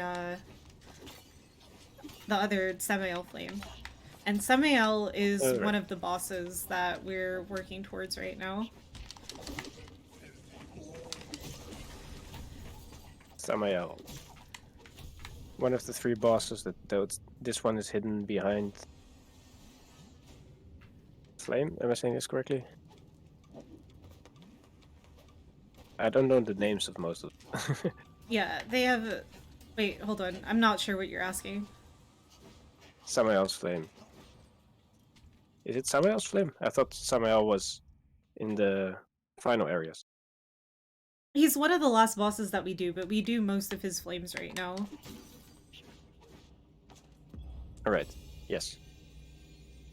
Yeah, because we were able to access 2 of these earlier on, but we did not have the Sanctuary Stone to open them already. Now we have 3 of them. The last one is hidden a bit further into the game. Yeah, we're not gonna get to that for quite a while. It's really difficult trying to figure out how to route some of these bosses in because every single one of the bosses, except for Sirloin Steak, has quests that like go around the entire map. So it's really interesting. We're basically like doing every quest at once. But now we're gonna do a void that we could have done a lot earlier, and we're just gonna do it now. Yeah, this is the void where we had to do some voids earlier on to get the void solves as soon as possible. However, this one we opted to do later because of the movement abilities. Yeah, any of the voids that we can afford to put off until after double dash and triple jump are really good to do so. Just because we have so much mobility now that we can do it a lot faster than we could have with just like vanilla dash. Yeah, we'll definitely see that with some of the ones we'll do later where auto scrollers just are not auto scrollers anymore because we have so much movement. And this void is called Farah's Dream, however it's not related to the Farah's quest we were talking about earlier. I do not know the lore implications, I don't think anyone does, of why it's the same name. Farah's like a really weird character in the game, because she's mentioned a lot. Oh heck, there's a platform there. She's mentioned a lot, but like there's no explanation of who she is. There's the little boy, of course, and then Farah's dream is in the sewer next to a diary. And then there's the necklace itself, which was for some reason in Abandoned Path, and we don't have answers for any of this. Yeah, so what you saw Emray do there, I don't think we mentioned it before, but we just said Possessed Book gives extra height on the spin attacks. However, it only gives the extra height when you dash. So Emray does a very quick dash and cancels it with a spinning attack to gain that height as fast as possible. And this is Windmill. It's a very cool emote. Sadly, we don't have time to show them off. Yeah, we will see until all we of actually them, get but... the chest. Oh, these die in one hit now. Beautiful. Yeah, they still take too long to explode to get their juicy stuff, though. What is it called? Corruption orbs? We'll call it juicy stuff. Don't call it that. Nobody listen to me. Okay, this is also in a different order from the original route because I realized that it's faster to take the left wall back to the starting area. So we're gonna do the right side of this room first. We're finally cleaning up this area. Also, all of these enemies die in one hit now, so they're really good for farming. Yeah, we're only now getting around to cleaning out this area. There were some areas actually here that we would not have been able to reach on our first walk through this area. So it's really just better to wait till the end, to wait till we have enough movement ability to grab everything at once, including this void. Yeah, so this void you could reach early on. It's another example of one that like is a lot better with double dash and triple jump. It's still kind of auto scroller though. It's still auto scroller, however, it does make you feel a lot safer if you still have another dash and 2 jumps available to you. Because when you get here the first time and you like to explore and you walk onto the railings, you only have 1 jump and 1 dash, and it's a bit shorter than now. Well, not shorter, but you have less reach because you only have 1 dash, and it really comes down to you timing the platforms. And the first time you get here, that can be a bit grueling. Is that the correct word? Yes. Because you don't want to fall here, because these blocks are the timed blocks where you can only stand just a bit. I'm gonna commentator curse that, or I'm gonna call commentator's curse. That's your fault, Sada. I'll take the blame for that then. Also worth noting that grabbing ledges does not refresh your movement abilities. You have to actually land on the ground. So that's something that is kind of difficult to manage if you end up in a bad situation, because you have to find a way to touch the ground to get your movement back. It looks like I fell in Yes. my PB though, so apparently this is a normal thing. Yeah, those two timed blocks already make it a bit iffy because you really need to time it well. If you end up in an unfortunate cycle, even with 2 dashes, you might just guess your distances wrong and then end up falling. And there we go.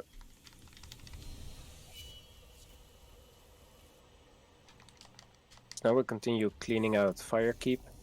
There's just the 2 sides, and then in the earlier room, in the very beginning, you could have seen one of those vessels that Vaughn gave us the ability to open.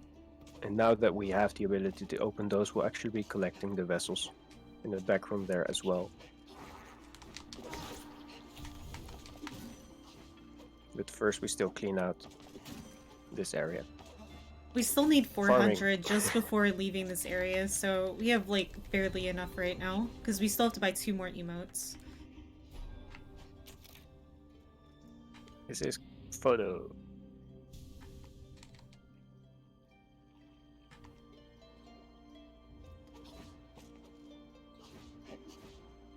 Yeah, there's 2 emotes actually hidden in the first area.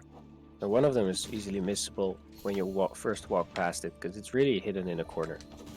And it's the best emote, so you really don't want to miss it.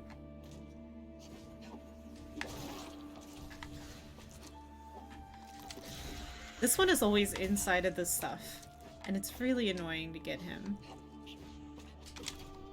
Yeah. For some reason, the corruption has very weird interaction with it. You can't really jump out of it or dash out of it like you would want. And this is the vessel we were talking about. We can now activate and collect the 15 fragments spread around this area.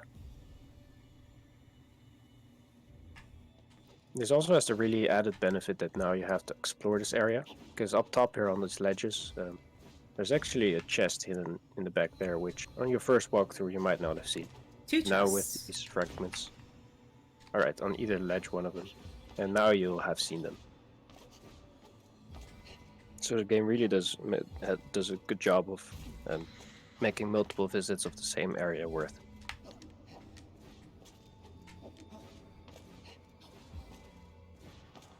There's the added benefit of the triple jump.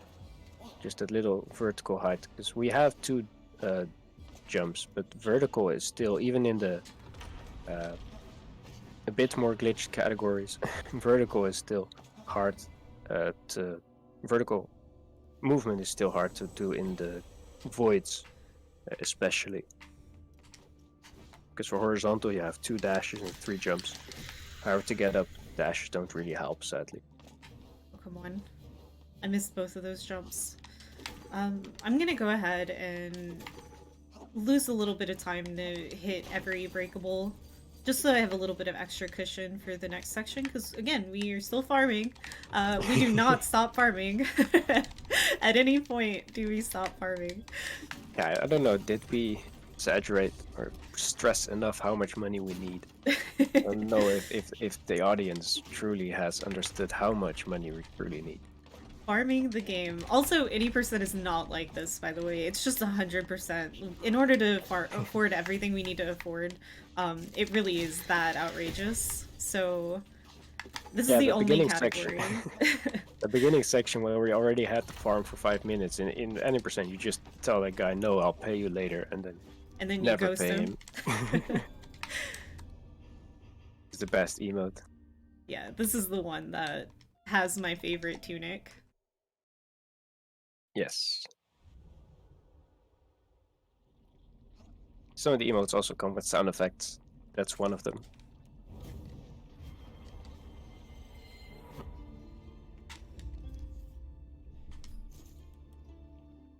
So now we can we go back to the hub again. Selling stuff. Yeah, and buying stuff. we're finally gonna do a bunch of, or clear out a bunch of the quests that we took here. If you remember, we talked to the guy who gave us the key. He wanted a family photo that he had lost, and that's one of the items that we picked up in Abandoned Path. Also the fair quest, and remember paying off the elevator. He actually had a quest too, which gives us an item. So I need to buy out everything that he's selling. So we're gonna go ahead.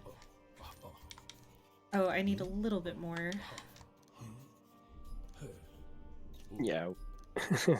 And these are just the early to mid game items, which are in the range of 2,000 to 4,000. Yeah, and I have to do a lot of math in my head here because it's never the same because you always have a different amount of money. Yeah, you have a different amount of money, but you also have the maximum in the pouch you can have, so you have to kind of remember, alright, do I have enough space to buy these two at the same time, or do I have to balance it out with what ores I sell? And what ores do I want to already have sold when I leave?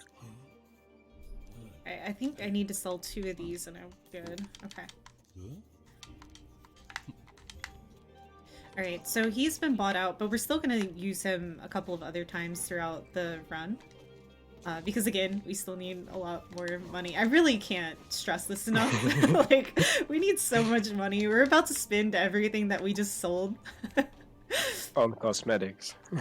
Yeah. Not all of it. But yeah, we'll be spending a lot of it on stuff we don't really use in the run. Only for percentages. Yeah, Here exactly. this guy gives us a rock in the shape of a face, which is connected to another quest. This is another lore guy. He tells us a story if we're interested. But we're not. Yeah, so the tunics that I bought there essentially give me exactly enough that I can buy him out in one trip later. So we only have to do the shopping in 2 trips there. This is why we talked to Farah earlier, because the item we needed to complete that quest does not appear until after you talk to her. So you really need to talk to her before to be able to clean out this area at this point. Oh wait, this is where we fast ladder. do the Urz glide. Yeah, we could have done this one earlier, we passed through it, but again, with our new abilities, this one is a bit easier. This is the one that's really an auto-scroller, but not anymore.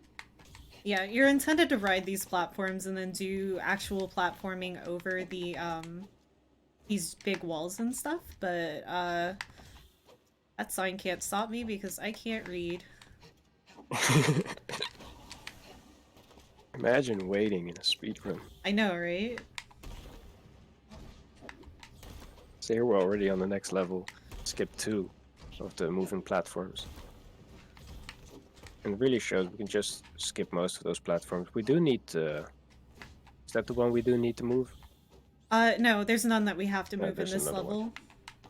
No, there's none. Alright, I'm in my head with another void where you do need to hit one of the platforms. Because in that void you need to go up by quite a bit. Yeah. So we cannot make that height with just jumping.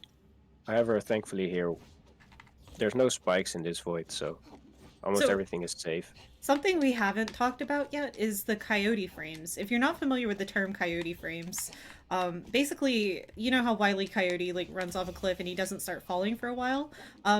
That's usually used to explain things in video games where you get to maintain your initial jump after falling off of a cliff for a certain amount of time. And we use our coyote frames, which are really, really long in this game, to be able to get back up there without having to use our double jump. Yeah, we actually used those coyote jumps in the very first trick we did in this game to grab the double dash spirit, because after dashing still we had the coyote frames, which goes to show how ridiculously long the timer is on those. Here we buy out fire essence slots, which pretty much allows us to have more of our... I called it Estus the other time, so we'll keep calling it Estus. Yeah, it's similar to the Estus situation. But we need more money, so we're gonna go see our friend again. We need about 9,000 more again. Yes. money. It's unfortunate that this particular merchant is the only one that you can sell these items to also.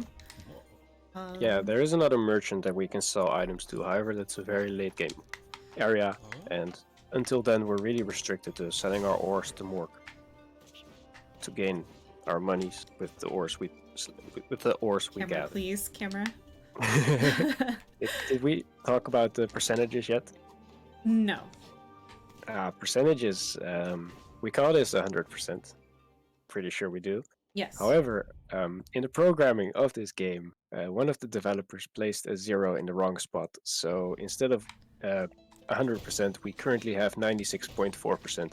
Yeah, it's specifically to do with the spirit slots. The spirit slots were programmed with the wrong calculation. So I'm gonna check my percentage toward the end of the run to make sure that I have the right amount. But right now we're gonna go grab an item that we couldn't reach earlier. Oops, that wasn't good enough. Yeah, these tunnels are interesting actually in this forest, because the left tunnel can only really reach at the end of the game, and as you can see here, it's not trivial to do that. But the right side tunnel actually has a tunnel towards the a bit later part of the forest temple, which seems like a real skip. However, the tunnel is just so long that it cannot be effectively used in any way. So why the developers chose to design the area like that is still very confusing, because the tunnel is just too long to make any use of it. Why not just place a wall then? Yeah, there's a lot of interesting design here. Like, it makes me think that they might actually add more to the game in time. I do know that they intend to continue adding other things onto the game. For example, one of the things that they mentioned that they're interested in doing is having an in-game randomizer. So a randomizer designed by the developers and maintained by the developers instead of the community having to figure it out and stuff like that. I think that would be really, really cool. So they do have a lot more plans for the game. Yeah, thankfully they're really still in touch with speedrun community on what works, what doesn't, what needs changing, and we're hoping that the money issue is one of those that will be changed very soon. When it launched, there were a lot of stuff that didn't work in general, but we also found weird stuff, and thankfully they've been on it from the beginning with us. And here we see again, we'll be collecting these 15 fragments, however, that doesn't stop us from, in the meantime, farming money and corruption ores. Oh, no! No! I've never seen that before. My money! Oh god, my money! I'm so upset. I've seen the green guys falling, but never like that in that spot. Wow, that's a beautiful one. I'm so upset.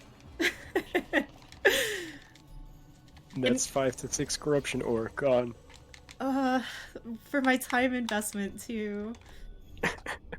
And while we're here, we'll go ahead and equip RRLAT. I should have done that in Stoneheart, but I forgot. Just slid out of existence.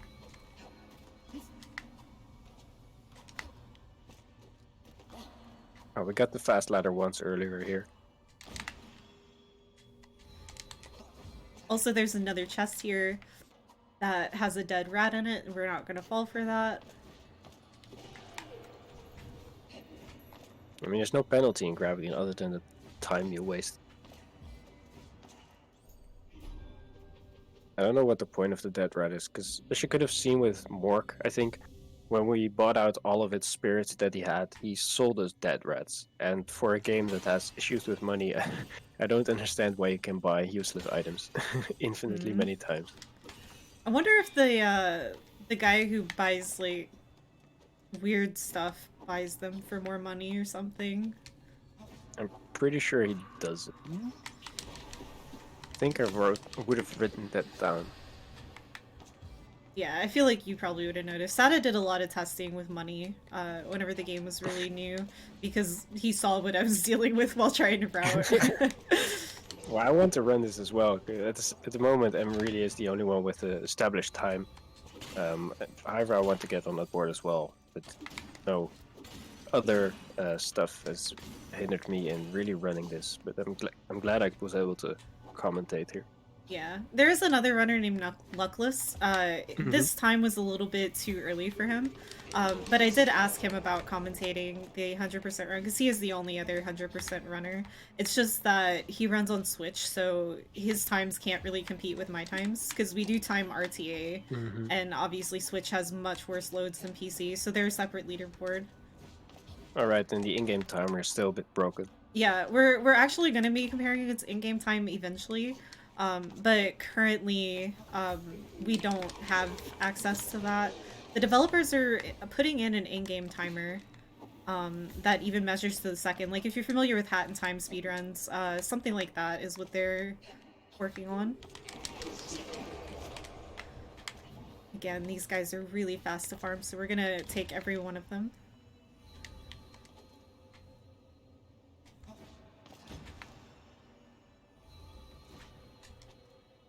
I don't remember when we get the emote chest in this, because there's one more emote chest hidden up top, but I don't remember when we get that emote. That's really late. We get that whenever we go back up there to get Govard's Piers and stuff like that. But right now we're going down and entering a brand new area, which is the last main area of the game.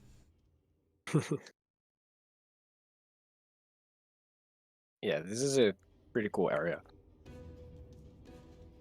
Personally, I have a grudge with this area, but it's really just my own fault, probably.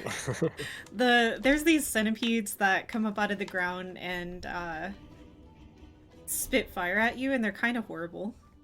And there's our Hat Kid Smug. Hat Kid Smug actually is required for 100% regardless of emote items. We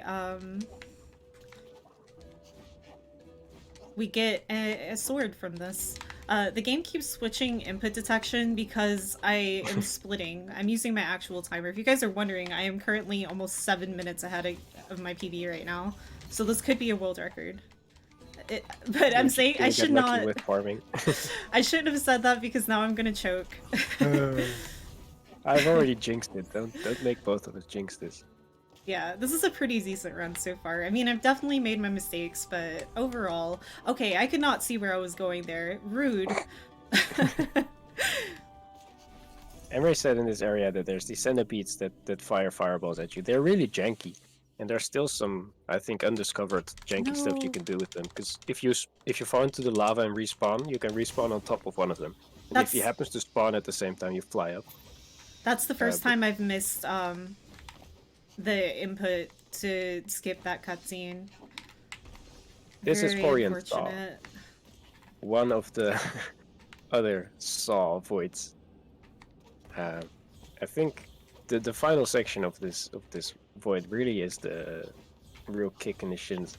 No. After having done you're totally not in this category. Yeah. So okay. Thankfully we have moon jumps. Yeah, moon jumping makes this very trivial. This particular void was the reason that I really pushed for moon jumping to be legal in NMG. So what we're gonna do here is basically abuse moon jumps and skip the entire auto-scroller section of this run, or of this void. And again, we get our movement abilities back whenever we bounce on those little diamonds, and we're pretty much done now. Because of our double dash ability, we don't have to do any of the difficult stuff in this void. This is one of the easier voids. Yeah, thankfully it is now. I do really enjoy doing this casually, however. It is not easy. Especially the last wall. You'll see the saws moving on the walls where you have to wall jump and keep a very specific rhythm to not mess it up. And you can get greedy on the last jump very easily. That's how I died 3 times here on the final stretch. However, with moon jumps, we just go around those and our life is good. Even the all voids NMG category, it's really, really funny because you just like spin jump straight up to the part where I just climbed. It's really busted. Moon jumps are great. It's probably one of my favorite tech in this game. I would have been really upset if it wasn't allowed in NMG. Like, I wouldn't have run the game kind of thing. It really makes it super fun. The voids truly are rough. This one is a bit weird if you're looking at it from the wrong side, because there's no emote like that standing up, but of course it's the one upside down. Yeah, it's windmill. party and windmill. Party and windmill look almost exactly the same, except for one is upside down. And this is what we needed all that money for. Guy called Speedo. He sells us a ring, which makes us fast. You know what? I'm gonna go ahead and get this early. And I have 0 money now, so can't really afford to do anything else here. There is another warp that we need to buy, but we'll have to do it later just because we simply do not have the money. Yeah, there's a checkpoint to the left of the rabbit house there. But yeah, with 7 money, we won't be able to buy anything. We do need to come up with 200 more, like, ASAP. I'm gonna try to farm that as I'm making my way through this area. I might need to go in and out of the steam house and farm for that. Okay, there's nothing else over here. Yeah, going in and out of steam house means we can transition between areas and respawn all the breakables. Yeah, Alchemist, a few moving platforms, but hopefully not too much trouble. Even though it's one in the later areas. With Moonjump and all the techs we have. It shouldn't be that hard. I don't want to commentator's curse again. I did mess it up in my PB, so if you do commentator curse it, it's fine. Alright, this one has another hidden void ore on the top of it. Yeah, there's 2 in here. We're gonna get the other one like right at the very end. I think this is the only one I missed in my casual playthrough. This was hidden so far up, I really only found it after.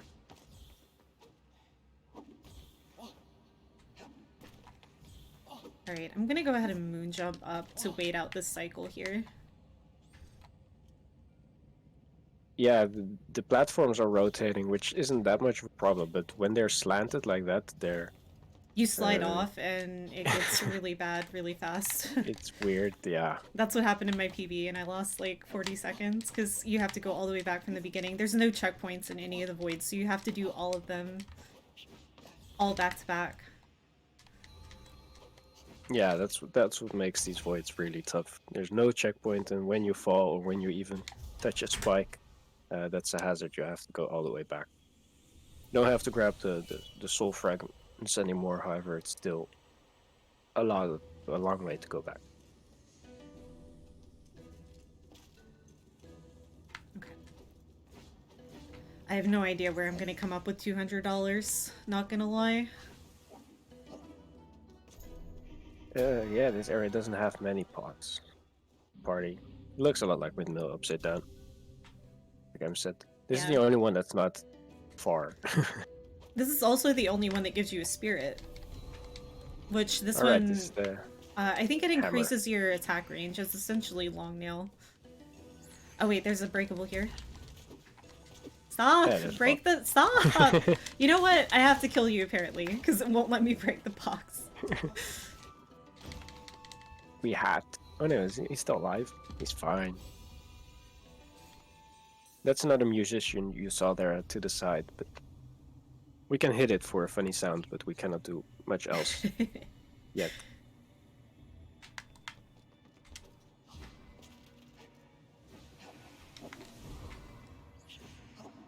Yeah, 170, that's about 10.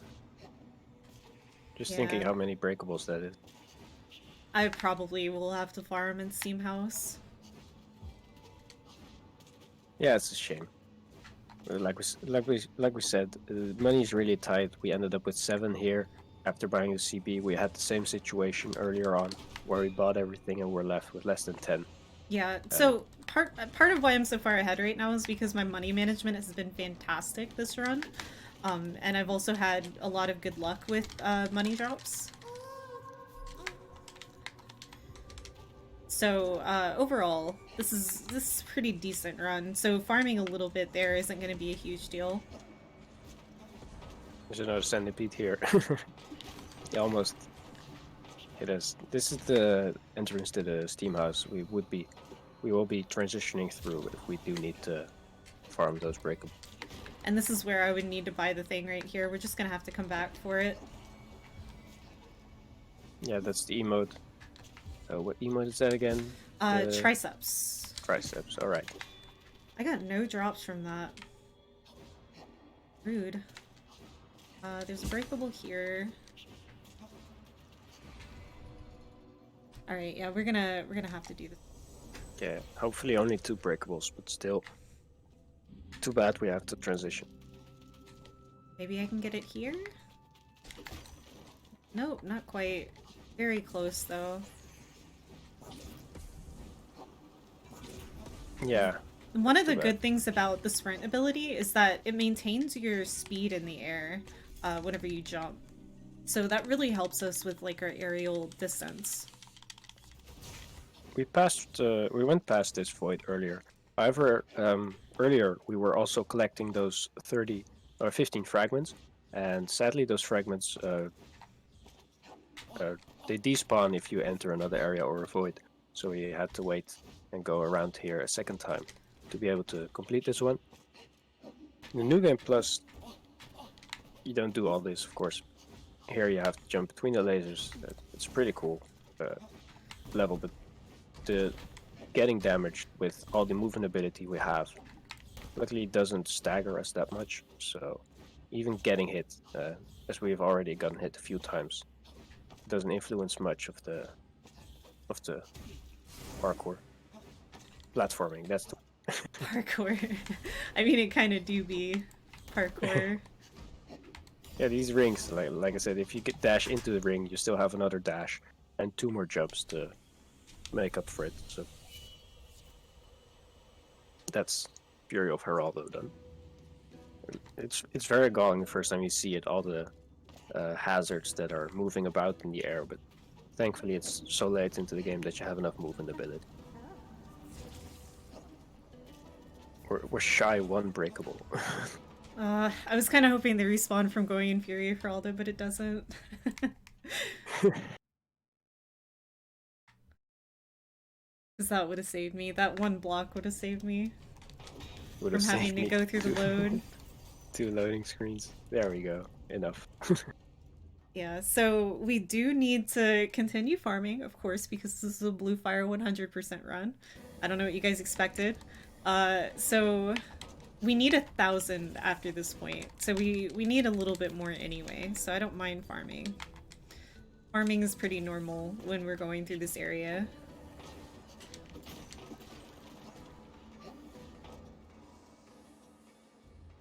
Yeah, so we went back to buy that one then.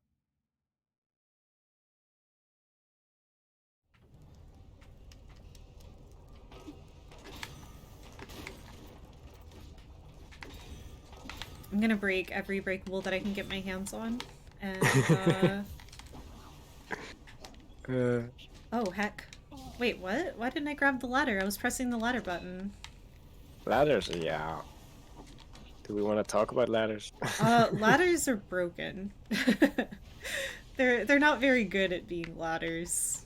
Sometimes they just don't do their job. I don't remember if it's the current patch still, but there was a time where if you grab the ladder while being in the wrong spot, you'll grab the ladder from behind. Yeah, that still happens. Wait, what? And you get stuck under platforms.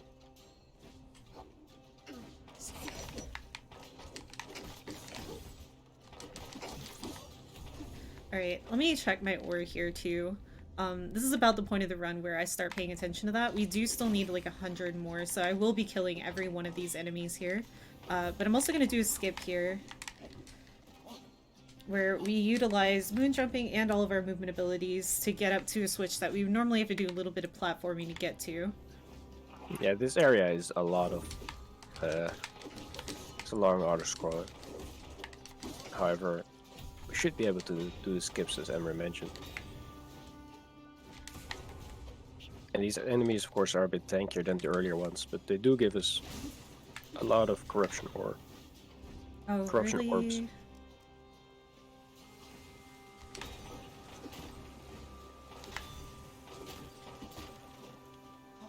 more boxes. The main difference between newcomer and recommended is that I believe the bosses have more HP on recommended. They're a little easier on newcomer. Originally, whenever we first were talking about what we were going to do with the board, we actually wanted to have categories for every difficulty of the game, but whenever we saw how the money worked out, we realized very quickly that newcomer is the only option for speedrunning, because otherwise it is not a speedrun, it's literally just farming simulator. Yeah, we've been farming so much already, it would be a shame if we really need to farm that much more just for the checkpoints. And yeah, we're running on current patch. Any of the earlier patches are not as stable. There is one earlier, but which only would be advantageous for the no out of bounds, but that's not really a category. So most runs, for glitchless at least, and for no major glitches, are on current patch. We want to run on current patch, especially once they fix the percentage tracking. Because on earlier patches we are not sure what the percentages add up to. On this one we are sure it adds up to 96.4%. Yeah, exactly. There was some glitches before with the percentage tracking. For example, if you were to buy one of the poi slots at a time, it would track fine. But if you bought both poi slots at the same time, it would only give you the percentage for one. And the poi slots are the fire essence slots that I bought from the little girl named Poi whenever I got the Vermeer family quest turned in. You remember? Yeah, there was an earlier patch as well where if you died after a boss fight, after completing a boss fight, you would get the percentage for the boss fight. However, dying before actually saving would respawn the boss, so you could pretty much infinitely farm percentages on that boss if you kept crashing. Yeah, there was a lot of confusion actually about what the actual percentage of the game was at first for a lot of casual players. And the devs did assure me that the target percentage is 100%, but if you look at my files, there is a file that's 102.99. So that's like a thing that existed. And we do have to equip this. This is a little bit weaker than the sword that we're using right now, but we are required to use it for the engine. Yeah, these engines have a cool mechanic where they need a key to operate them. However, that key is actually the weapon we're currently using. And so it's pretty much easier to just keep using these swords, even though they do less damage. It's alright though, because we're about to get the best sword in the entire game. Like, the actual best sword in the entire game. Wait, really? What? Where am I gonna be? Oh, heck, I think I might be really far away. Like Stoneheart or something. Oof, that's a very costly death. I didn't realize I was that low HP. Yeah, we'll go down and then we don't have the checkpoint. And because of the mechanics of the soul you leave behind, we cannot buy it on this trip to there either. Yeah, I didn't get to open the door either. We're gonna have to go through the whole section again. This is bad. I don't think I'm gonna lose my whole lead though, but a lot of it for sure. So remember this area, the centipedes and the exploding dudes, we're here again. At least we have the sprint ability, which gets us pretty far really fast. Yeah, that's really one ability where the character seems a bit shady, and in your casual playthrough you might be thinking, I don't trust you. You're ripping me off for 8,000 for a ring that makes me go a bit faster. But yeah, in the speedrun we really do want to have it earlier, because the sprint does matter. Thankfully the trip wasn't that bad, because we can just fall downwards towards the entrance of the steam house here.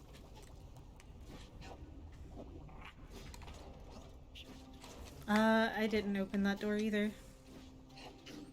You know what I might do? I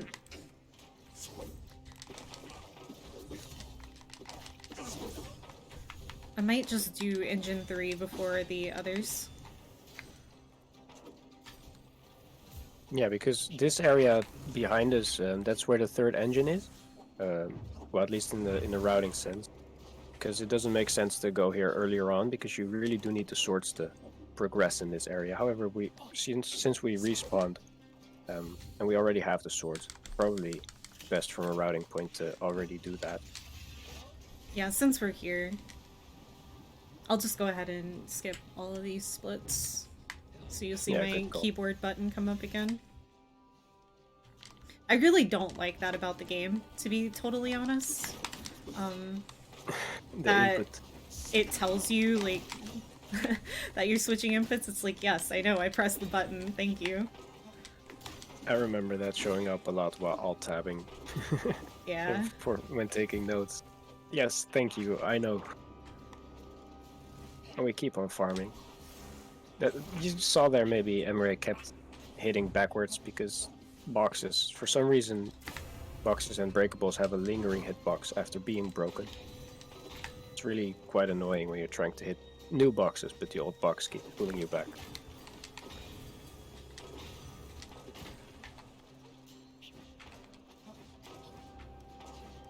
So third engine, and now we need to go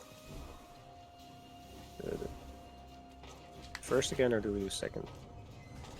We do have to go back over here. Yeah. And that does include having to wait for this auto-scroller.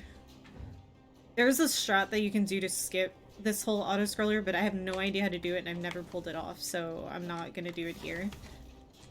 Yeah, it's a long auto-scroller. We can skip most of it anyway, so... like so. We do still need a little bit more money. I don't remember how much I had before I died.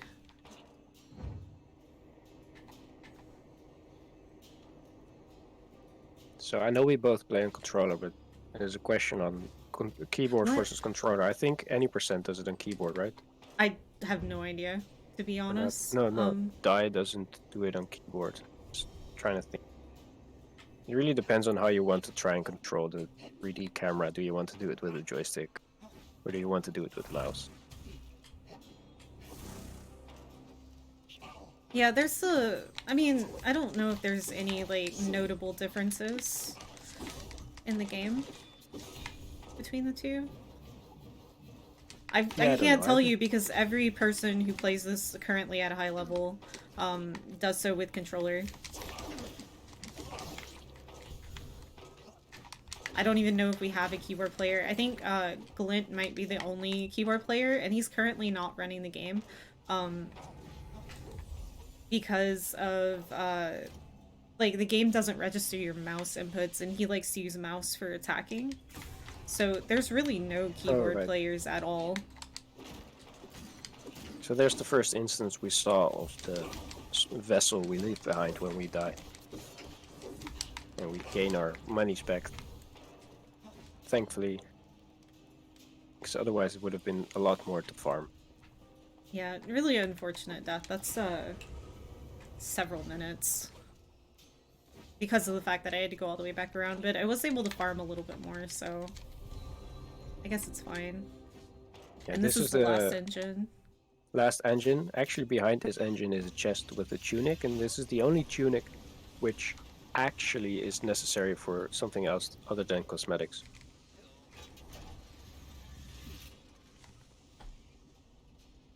And here goes the third one. And with the third one we have fixed another elevator, of course. And we can ride to the final big area of the game. Before we do that, we're gonna go buy this, though. Which is the warp that I wanted to buy. And that death would have been a lot less costly had I owned it. Yeah, it's cheap. Yeah, it's an unfortunate I don't think we could have afforded place. it. It was 1,000. I think that void, that soul had 800 or something. So this is the second major city. Like I said, there's two major cities that have most of the quests in the game. This is Rust City. This is where those little tiny own-up creatures live. And yeah, we saw them spread around Firefall River already, and the musicians are own-ups as well. But this is really where they reside. I almost forgot to give him the rose. I'm wondering if the sword guy spawns in here or not. I think Which that's sword guy? well, there's two kids playing outside of this house, and for some reason the guy with the sword hasn't spawned in the newer patches, so it's just the shield guy shaking in fear over air. I haven't seen that before. I don't really pay attention, though. Yeah, we just got some money. This is where we start rounding off some quests, and this is where quests actually give us ore. Finally be able to purchase more things.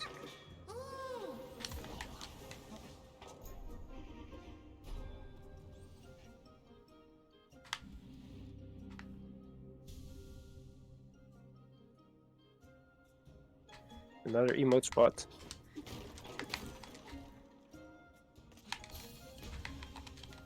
Yeah, this is the final city. We're currently doing some errands, starting quests, finishing some quests.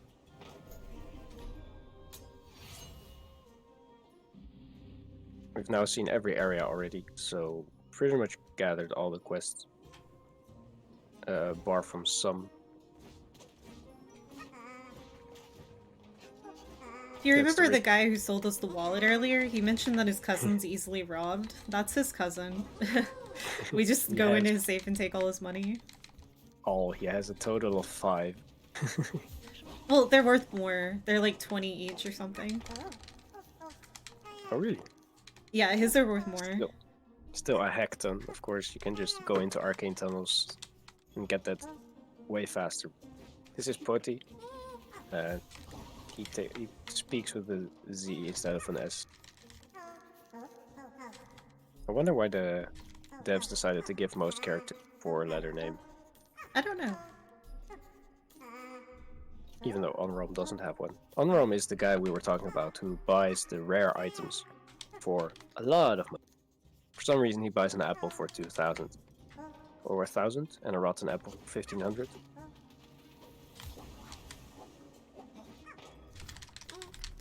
And this is the best sword in the game. For some reason, this guy is just walking around with, like, this sick, nasty weapon. So, we went ahead and bought that from him. There we go, 42 damage. Another Vaughn cutscene. And this is the third, the access to the third boss.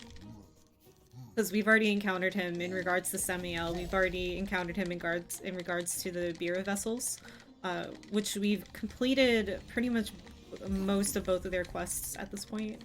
But we haven't done anything with Syrian yet. And that key gives us access. Yeah, sirloin steak. You kind of do look like a steak.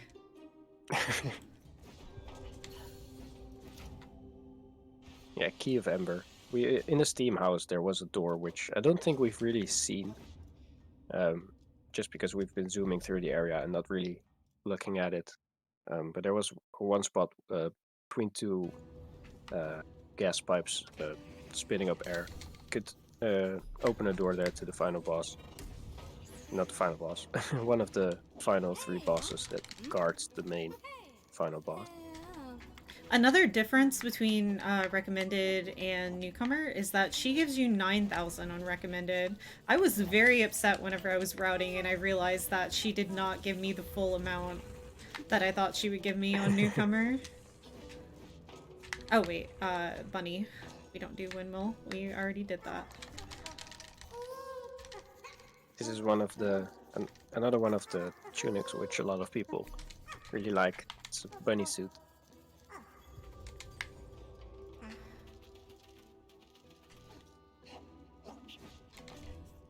Now we go ahead and buy this checkpoint. Last time we were here we had only 7 money.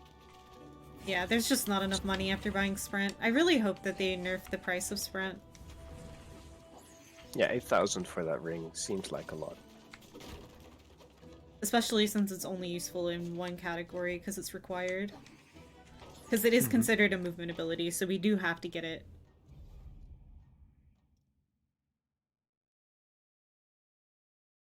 We're gonna do one more sell here, and then we're gonna finish buying out Pody. His last item is 4,000.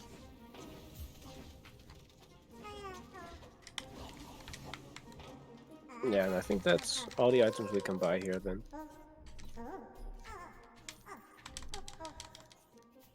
How much corruption orb was that? I forgot to look at it.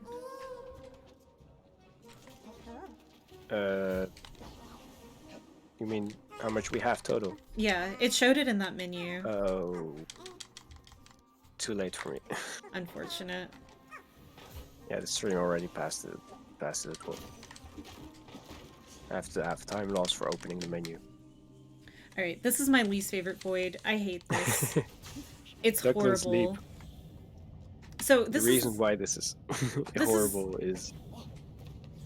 This is the only void that I consider poorly designed because there's actually no breaks in it whatsoever.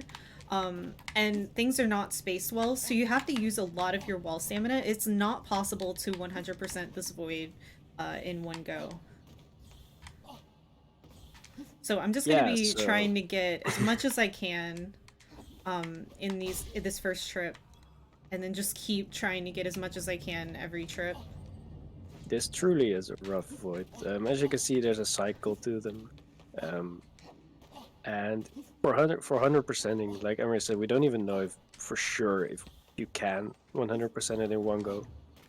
Because of those cycles and because your stamina is, even though it's a lot, we believe it's just enough for this one. And and as well, in the other voids we were talking about how we had these 3 jumps and 2 dashes we were able to utilize. However, those only replenish when you land on the floor. And seeing as this void is just wall clinging, there's none of that. So you really, here we're already about halfway through our stamina. Grabbing the collectibles, thankfully we got them all first try. Here we have to wait for a cycle. And hope that we did it correctly. But because if they're not rotated correctly, you can't really get enough enough velocity off the wall while jumping to reach the next one. So yeah, all in all, this one is a rough one to even complete. With the here we have to wait a lot for this next cycle, which will burn through our stamina. And we cannot hop between the walls as quickly as we would like, because then we would gain too much height, and at the top of every platform, of course, there are more spikes. It looks like this might be it. Yes. I hate that void. It's the only one that I hate in the entire game. Not that bad though. I've actually caught up quite a bit with my PB because of that too, so... Cool. My PB had a horrible Duckland. Yeah, Duckland is... It's one of the final ones you find because it's in the final area for a reason. Yeah. Alright, hold on. I need to catch up on my notes.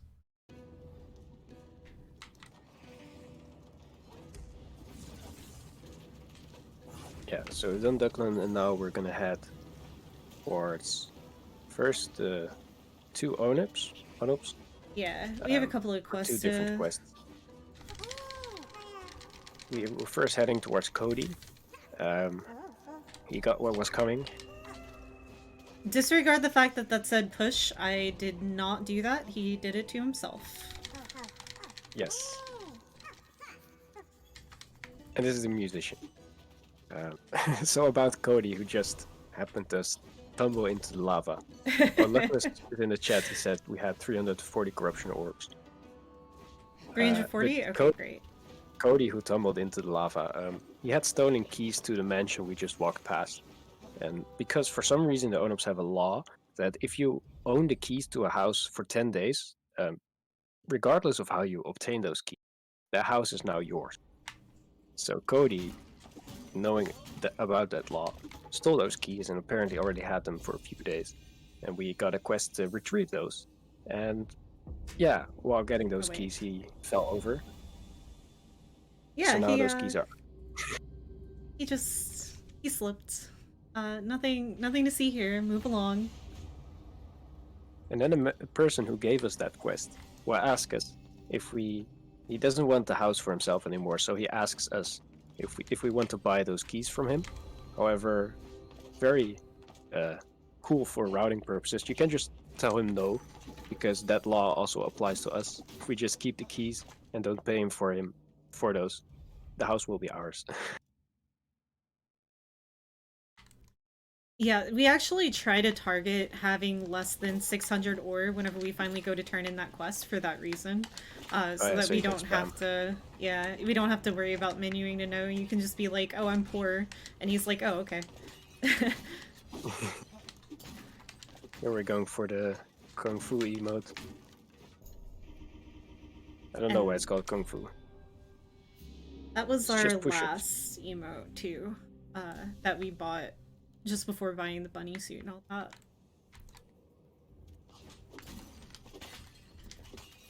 Yeah, we'll still be collecting a few more. I think 3 or 4. Off the top of my head. Yeah, there's a couple more. We do need to go back up to the top of this room, because if you remember, whenever I went up there for RRLAT, there is another emote that we need to use up there. Alright, there's a lot more emote cleanup than I had in my head. 2 there, 1 there. Yeah, now that we really pretty much have seen all quests, bar 1 or 2, I think, we can really start cleaning up every area completely, including the emotes. Celebration, yes. How much money do I have? Because that determines how many slots I can buy right now. Because again, we're trying our best to clean up as much as we can every time we come through this area, because there's just so much that we need to spend. So getting as much out of the way as we can every time we pass here is really good, and it ends up saving a lot of time. I think I can buy 3 slots, right? Did I do that math right? It's 800. I don't remember the monies behind the slots. It's 800 for the slot. So I think I can get 3. Oh yeah, then it's 2400 is 3 times. I'm not very good at math. Yeah, I'm a nerd, so it should be. We can also turn in our quest here, because we have more than 10 spirits. Yeah, we get a rope. I don't know why it's called Thieves' Rope. We'll take it.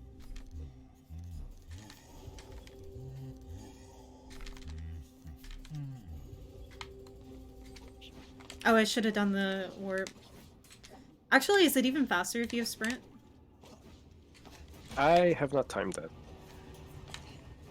I don't remember exactly where it puts you, so cannot give a good judgment on whether it does or does not here. Alright, well... Yeah.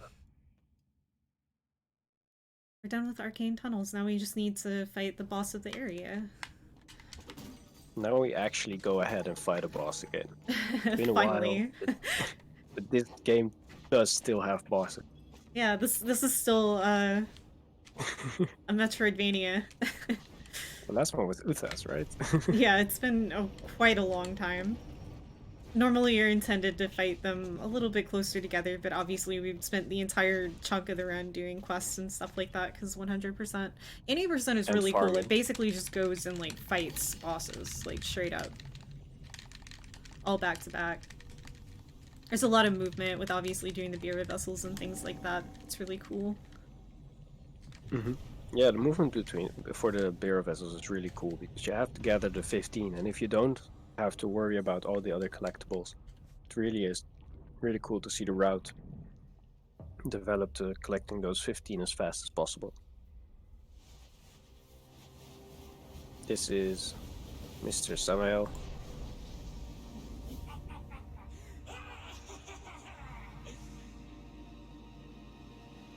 I mean, do we need more explanation for this grotesque lord? He shoots balls at us, explosions, and then we use our cyclone attack to combine it with RRLAT, of course, to deal more damage to it. Oh, I shouldn't have dashed up. That was my B. Yeah, I've heard as well, if you're on higher FPS, those projectiles are faster, and if you're playing on 120 FPS or unlimited, they truly are fast. So I know some runners prefer to lock it at 60. to make those projectiles and some others in the game easier to dodge. Here you saw a bit of shield. Sadly, these bosses do have moments where you cannot hit them. Here Emray used the shield. Very good timing. To avoid that explosion and be able to dash into the boss as fast as possible. Thankfully, through the shield you do keep your charge of your whirlwind hook. The final phase where it just summons hands.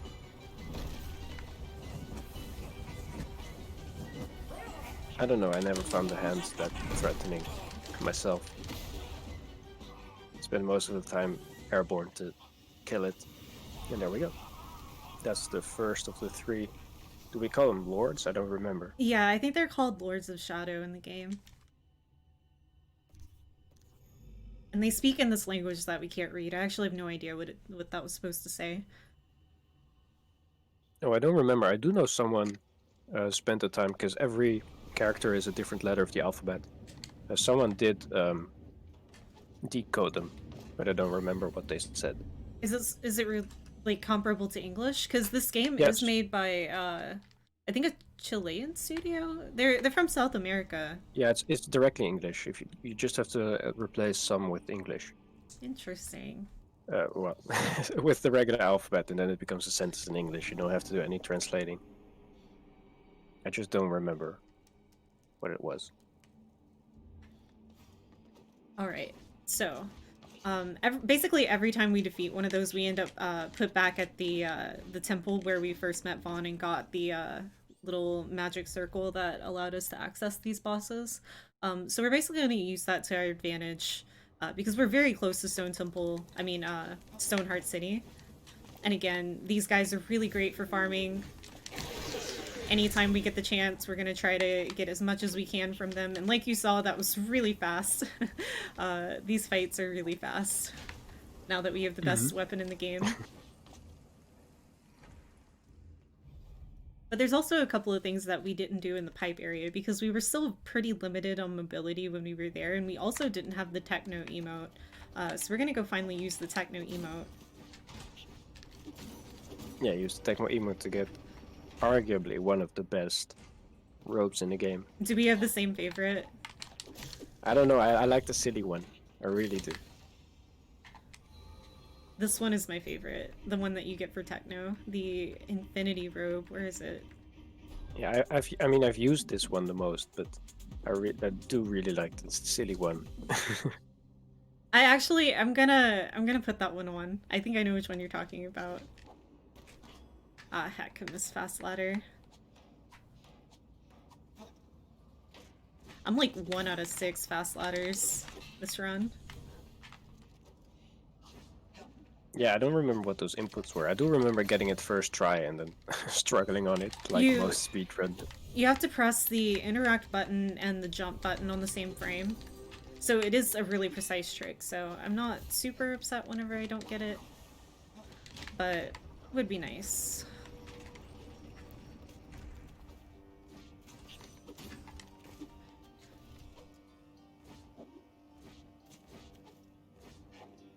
Right, so we did the cleanup in pipes. Wasn't that much, thankfully. Only really the emote and a few more chests. Oh, I need the tricep emote. I'm glad I looked at my notes. I was like, wait, hold on, there's something missing. You know whenever you can just feel like you forget something? Yeah. So back in the rope shop, there's a top floor with a spot for triceps. And that will unlock a chest in front of Farah's dream. Not Farah's dream, Farah's house. Yeah, we're gonna go grab that right now. So there are a couple more emote items that we can sell for money. Yeah, we still need a lot of those money. Still exist. You would think towards the end of the run we would start to catch up at some point. Yeah, not quite. Nah. So there's the ice crystal. Now we already spoke to that. Is this a flautist? I think this one is a flautist. They're all band members. Alright, hold on. Okay, that Yes, should money. be good. Selling all these ores again.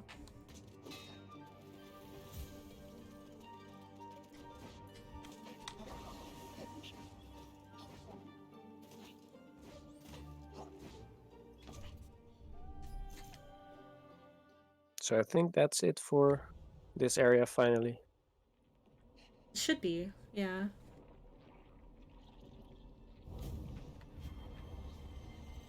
There's only one other thing left here to do. We didn't get to see him yet. He's actually my favorite one of the quartet members. His name is Beethoven, kind of like Beethoven, but it looks like it's spelled like bit oven, and that's just hilarious to me. I love it. I don't know. Yeah, it's a great name. Bit oven is my favorite character in the game. Alright, and let me check my corruption order. Hopefully here we should be at about 370 because we were at 340 earlier. I need one more kill. Literally one more kill and I'll be good. If I read that right, I'm pretty sure it was 368. Come on. I think it's that somewhere about. Here's Beethoven. Or Bit Oven. Bit oven.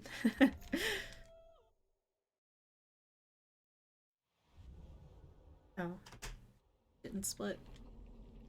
So now we're heading to Sirloin. Yeah, sirloin steak, my favorite boss. We also bought some extra stuff, so I'm gonna go ahead and equip a couple of those things now. I guess I could use Golden Lust. What else could I use? Maybe use Forest Guardian for some extra speed. These are not routed, I'm gonna be totally honest. As far as like which, like if you run 100% as far as which... Oh no, I got the money glitch again. I don't know what causes this. This happened to me, not in my PB, but the run I did before. This audio bug is not gonna go away until I save quit again. And I don't really want to lose the time. Oh wait, did it stop? I don't hear it. It's really annoying. It's like a little tick. I don't think I even know of this, but this is the door I was speaking about earlier when I said we won't have seen it probably, because we just zoomed around it. But this is where the second of the lords is hidden. Yvonne gave us the key to this one.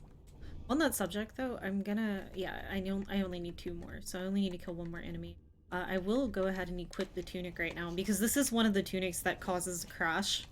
And I really don't want to crash, so I'm doing it long before I actually need it. Yeah, for some reason, some of the cooler tunics had made the game crash a bit more frequently than others.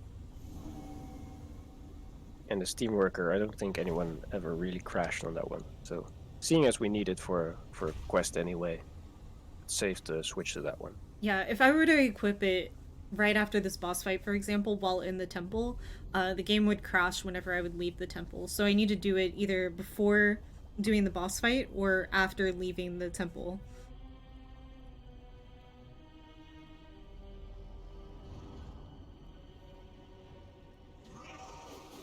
Alright, I'm gonna go ahead and focus for this fight because I'm really bad at it. Yeah.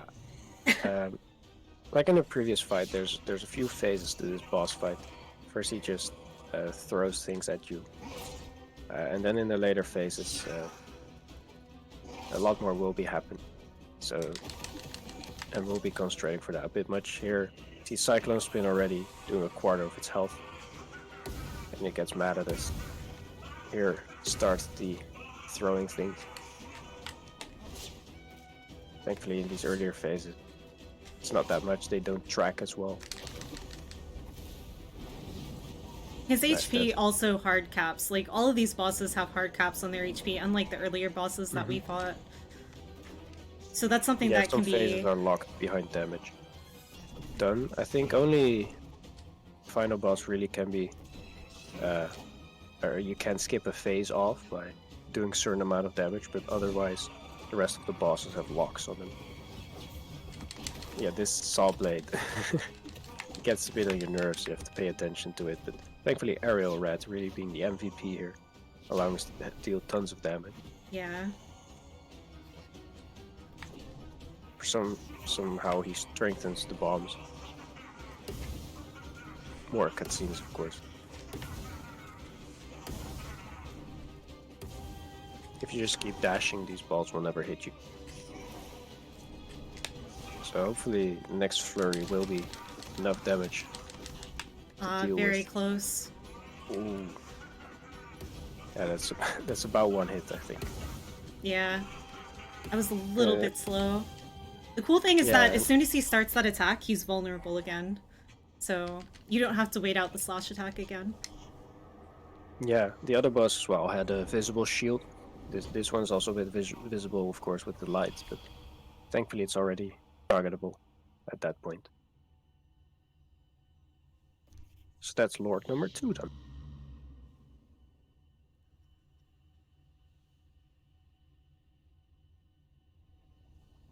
So another cutscene, hopefully. Well, this is one of the spots where the game would crash a lot. Yeah, Syrian was the boss that a lot of people would end up getting percentages counted for twice. For some reason, I got a lot of crashers, but this is the one I never got. I got every other crash, but not this one. Yeah, I would get like crazy loading zone crashes, mostly. Hopefully I don't get a crash here. If I do, it's not like a huge deal, it just loses quite a bit of time, especially since the fact that I play the game in windowed mode, and there is currently a bug with the game where if you play in windowed mode and you open the game again, it is automatically in full screen mode, even though the graphics still say that it's set to windowed, so it's kind of annoying. You have to like change it back to full screen and then change it back to windowed to get it back in windowed. Yeah, I don't know if the devs... I've complained about really... it, but I don't know if they are working on fixing it or not. So here we're going to start cleaning up this area. The steam worker we need is for this area, right? Yeah. Where's the other one? It's There's right two here. very similar quests. This one needs a steam worker. This is basically someone who used to date a steam worker and wants a reminder of those times and us wearing or cosplaying as their... You know, when you say Oh, it like that... We're also gonna go ahead and upgrade our mana here. Since we finally have enough. Yeah, we finally have 370. It doesn't really matter when we do it. But when you have the time, when you get it, just do it, get it over with. Whenever you're near warp and you have it is fine.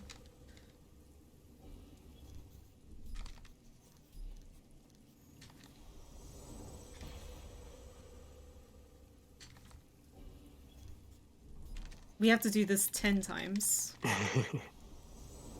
Yeah, 10 times the increase in how much they cost. First, I don't remember how much the first one was, but then it increases 10 each time. The first one is 5 and the last one is 100. So then what I said wasn't right. Yeah. It ends up being 370 total. I mean, if you're good at math, you can probably figure out what they are, because they're pretty intuitive increments. Now I'm gonna be with that in my 5 to 100. Steps of 5, probably. Like, this one's 75. I think this is the second to last one. And then the last one, is 100. I'm gonna talk to it again, just to be sure. Okay, yes, we have all of the mana upgrades now.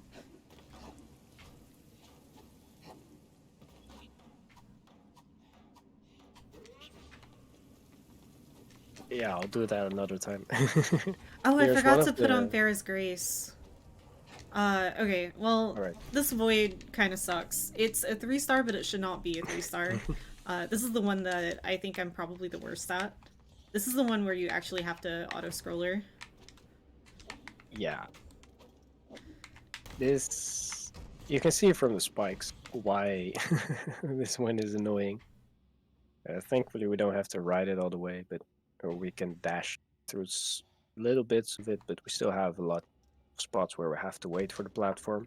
Yeah, because of the fact that there's Void souls on top of some of these locations, we do have to, like, actually ride the auto-scroller and waste our time.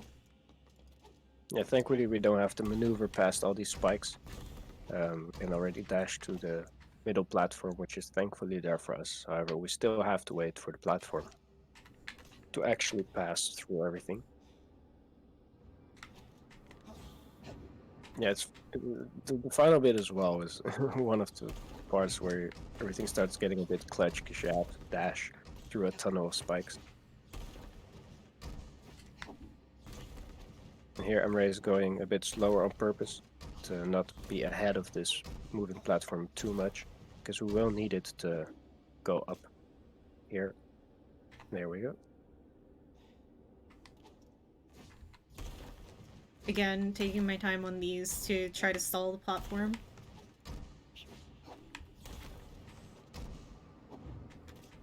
Alright, this is the hard part. Oh no. Oh my goodness. I can't believe I got that. Yeah, if you missed those for 100%, we would have needed to go back to it.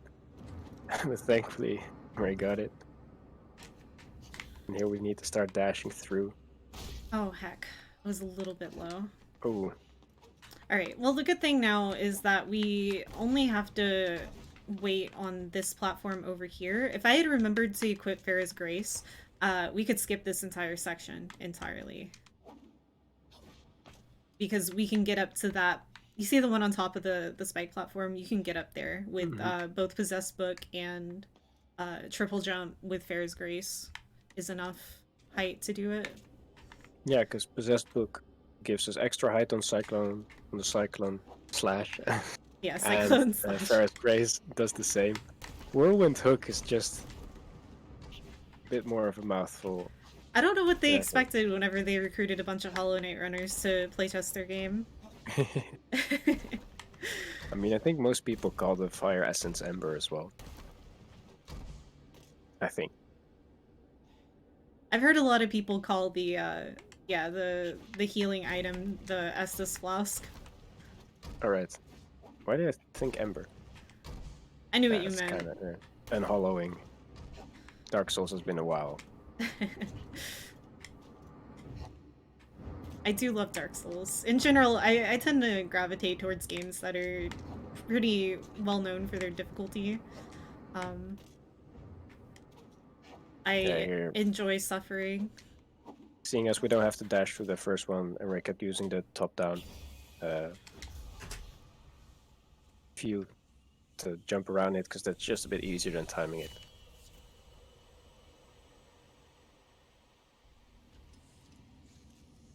Alright, so that's the...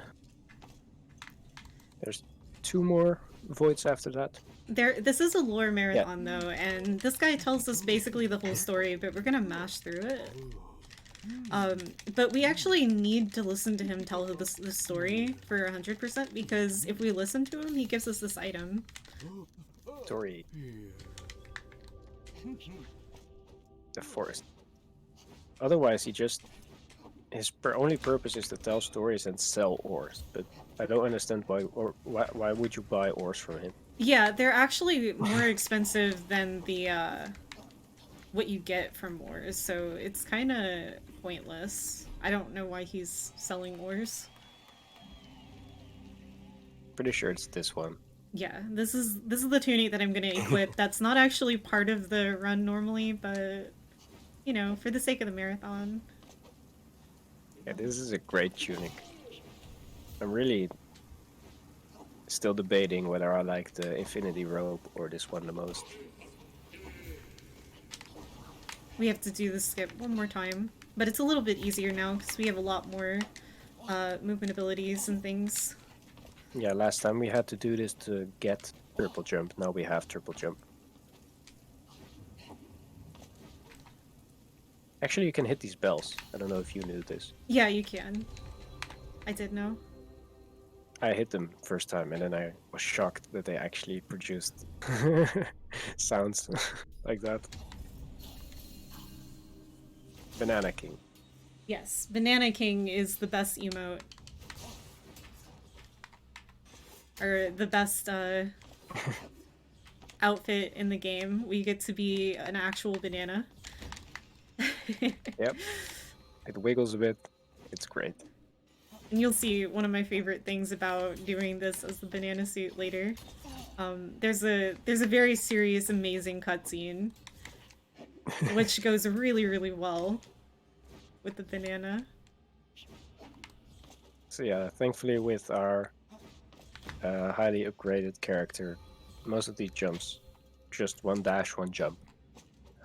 So even if we slip up a bit, we can easily jump back onto platforms. This is one of those earlier in the game, or we could have done earlier, but chose not to. Yeah, this actually used to be a lot earlier in the route, but I found it was actually faster to do it after getting the Banana King. I think this is also one of the few ones where there are hazards, but you don't actually get respawned from the hazards. I think it's the only one. Yeah, I think these spikes Spikes just it- count as like a contact damage.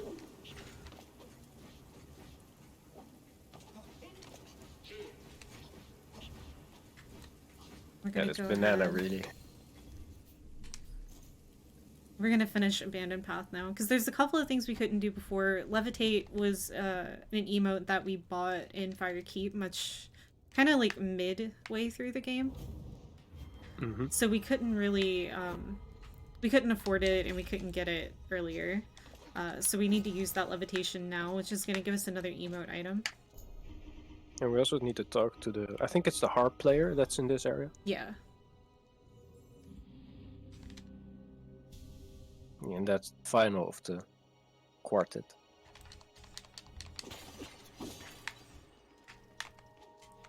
I think that's the final thing in this area then, just that emote and the... Also, I know this might be shocking, but I think we're almost done with farming. What? Already? I know. We still have one of the lords to go. Yep. So here's our friend.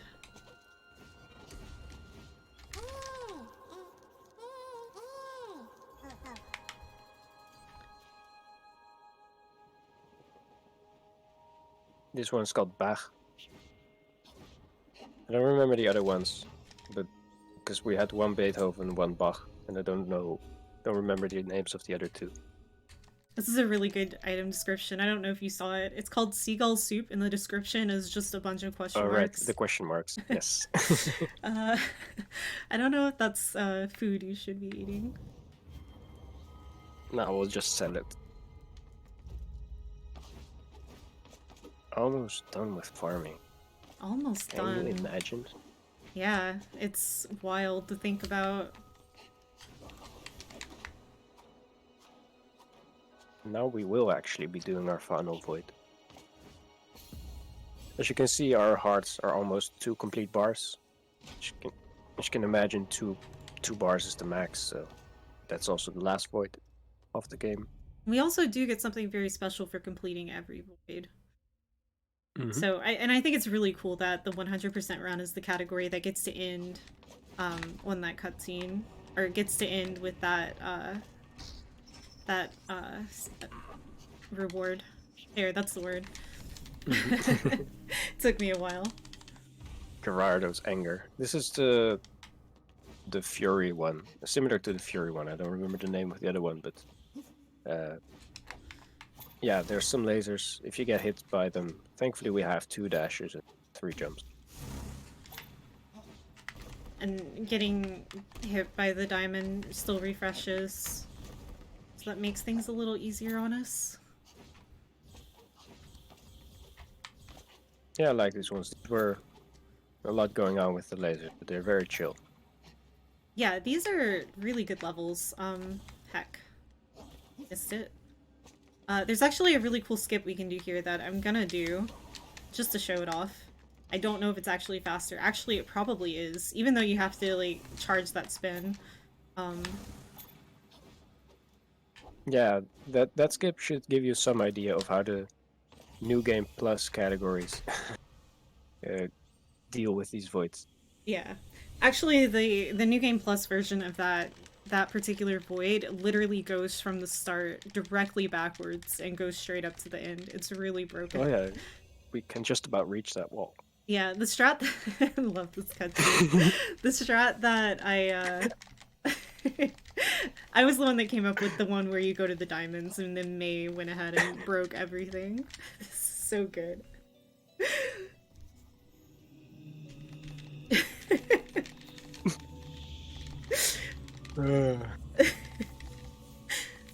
This is me IRL. Face in a banana. Beautiful. And that's it. We get this special, beautiful, glowing silver cloak for completing all of the points in the game.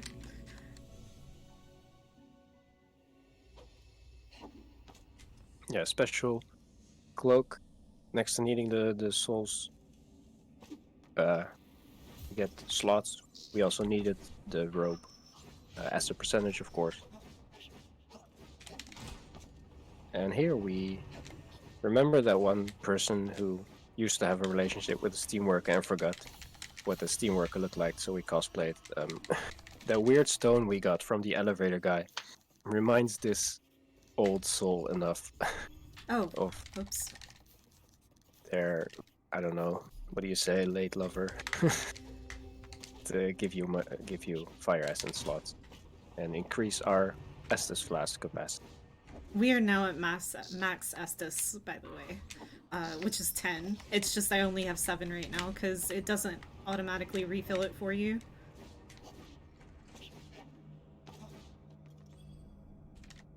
And here is Bera. Is it Bera or Bira? I always say Bira. I don't know. Chilean studio, Bera.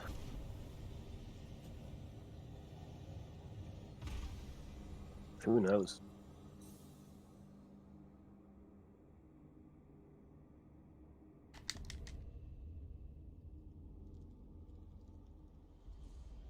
So this fight can be a bit more overwhelming than the other ones. This fight can go jump off of a cliff.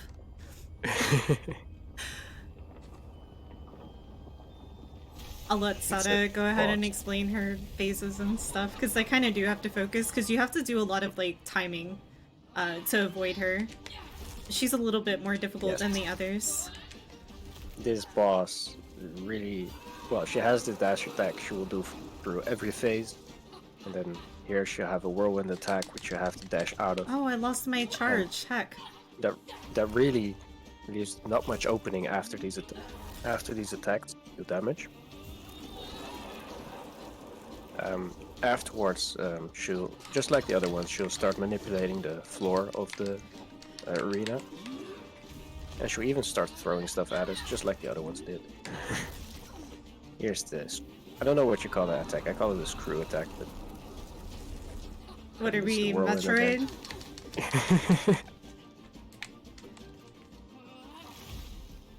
And this is the second phase. Here.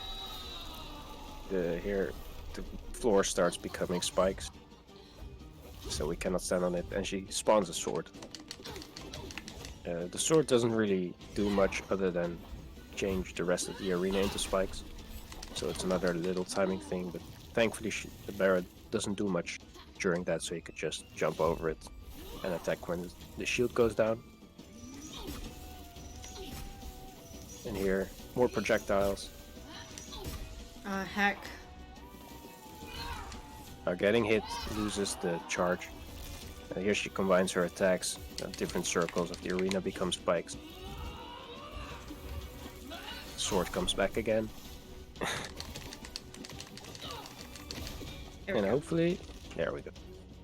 I was very close to not making it. You can really lose a lot of time on these fights by not getting good cyclones in. Yeah, those whirlwinds, especially in the first phase already, make it really hard to deal with follow-up damage when there are openings. Alright, so that went quite well. My estimate is about 320. I have since brought my PB down to a 308, and according to my splits, I'm close to a 301 pace right now. So we're doing really well on time. We're about to go into the cleanup section of the run. And as you mentioned, we might not have to farm. Yeah, we might be okay. So we've already done pretty much everything in Rust City. We just need to go grab a little bit of money. I think the first thing that we should do, though, is go to Steam House and complete all of those quests. That way we can deal with the housing contract and things like that. Yeah, because Steam House is also where you still get money as rewards for quests. Yeah, we can sell a lot. Actually, how much money do I have right now? 7,000 something, I thought I saw. Okay, I might go buy the rest of the what are they called? Spirit slots. All right. And then we'll go do the stone, the Rust City quests. Brain words are hard. I'm really looking forward to doing the Hollow Knight run after this. I'm just gonna shut up and let our special guest do the talking. Don't spoil the special guest, by the way. We have not told chat who that's gonna be yet. I'm very, very excited, though. Just like I won't spoil the special guest in our final room run. We get to, both Emray runs today get to have special guests. Shut up, Taco. Special guest that is both in the Hollow Knight community an endeared guest and in the Blue Fire community. I'm talking about the one in this game, of course. I probably could have gone to the other warp. Okay. I don't know why, but when you said warp, I thought worm. Not Horm. We will get to see Horms today. Okay, Arcane Tunnels. I'm gonna... Yeah, so sadly we do have to return to this area because we didn't have all voids completed yet, which meant we cannot buy all the spirit slots we could. And those are percentages, so of course we need to go back to the Spirit Hunter and buy those out. I think that, yeah, he also still sells spirits. Yes. So we'll be buying those as well. I don't know what those 3 spirits in the background are, which secret ones he keeps hidden from us. Yeah, he doesn't let us have those.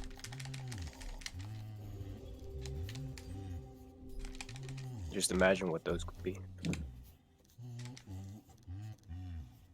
After this, I think we'll go back to the city to buy the robes. Yes.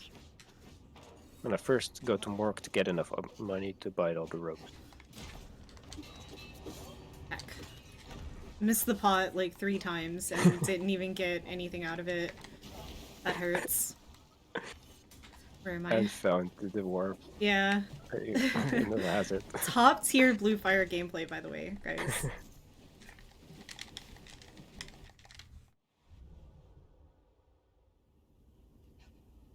Did we do all the emote chests? I think we did. Oh right, no, I was supposed to do Rust City. Sorry.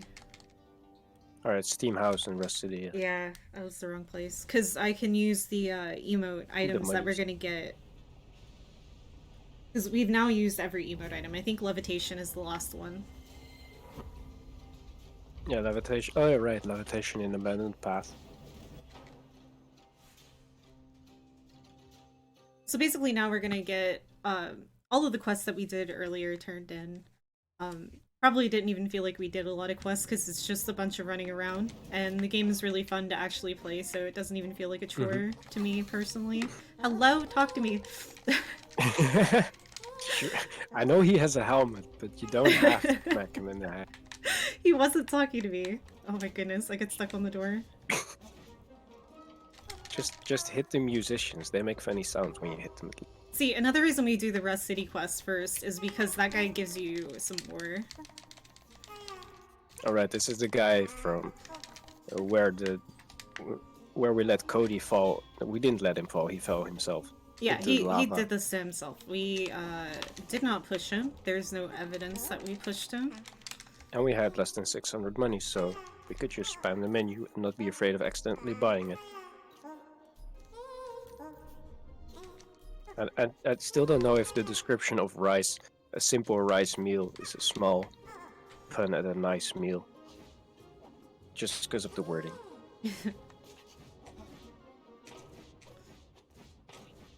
That's this done.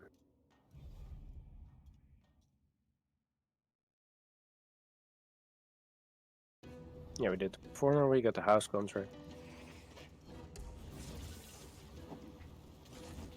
And we still need to open our house we just bought. That house has a spirit inside of it. And a chest. More money. I like money. Sapphire. And the flying Ono. I think it's funny that it says about an Onop that suffered a tragic fall.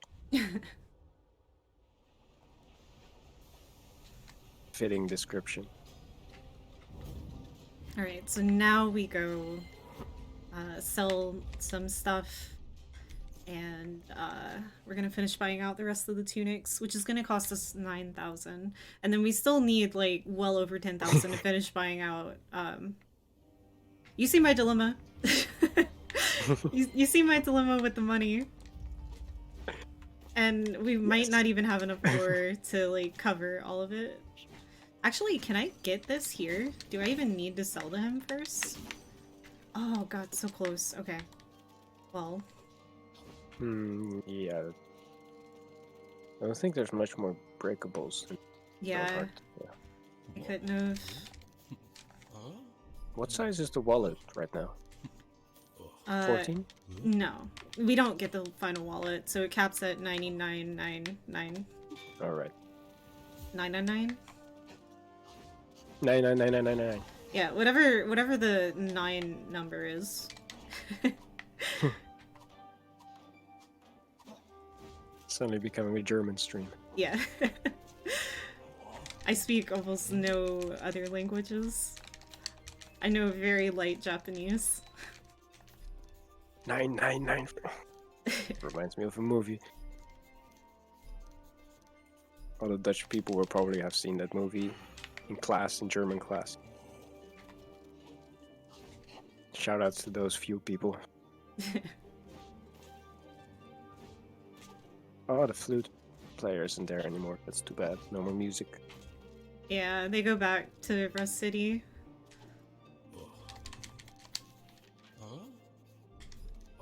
Right.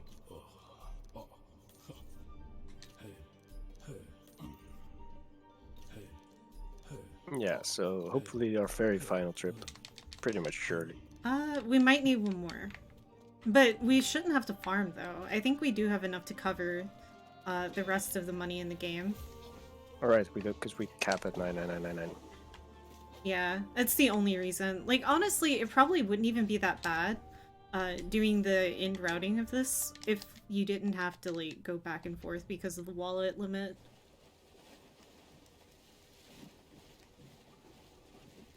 Alright, so... money. This game started with 5 minutes of farming. Yep, and now we're back in this area. Gonna break even with that much farming. Farming the video game. Oh wait, I already have slots. Let's buy these. So we only need 3,500. I don't think we're gonna need to farm. Because how much do I have? I think I have 4 left. Yeah, and that's 2,000 and you're still shy 80. Wait, really? Oh no. Wait, how much was the last one? The last one's 3,500. So if you have 4 sapphire, isn't that 2,000 total? It's 2,400. I might have just enough. I might have to farm a teeny bit. But we'll see. If you're 2,400, you have enough. Because you need 2,100. I did like quick maths in my head. And if I'm wrong on math, I'm not surprised. I'm not very good at math, like I said earlier. I'm kind of Yeah, the number I saw was 3,500. Okay.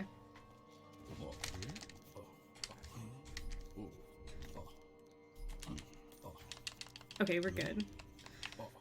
Yeah, I was confused on how much sapphires were worth.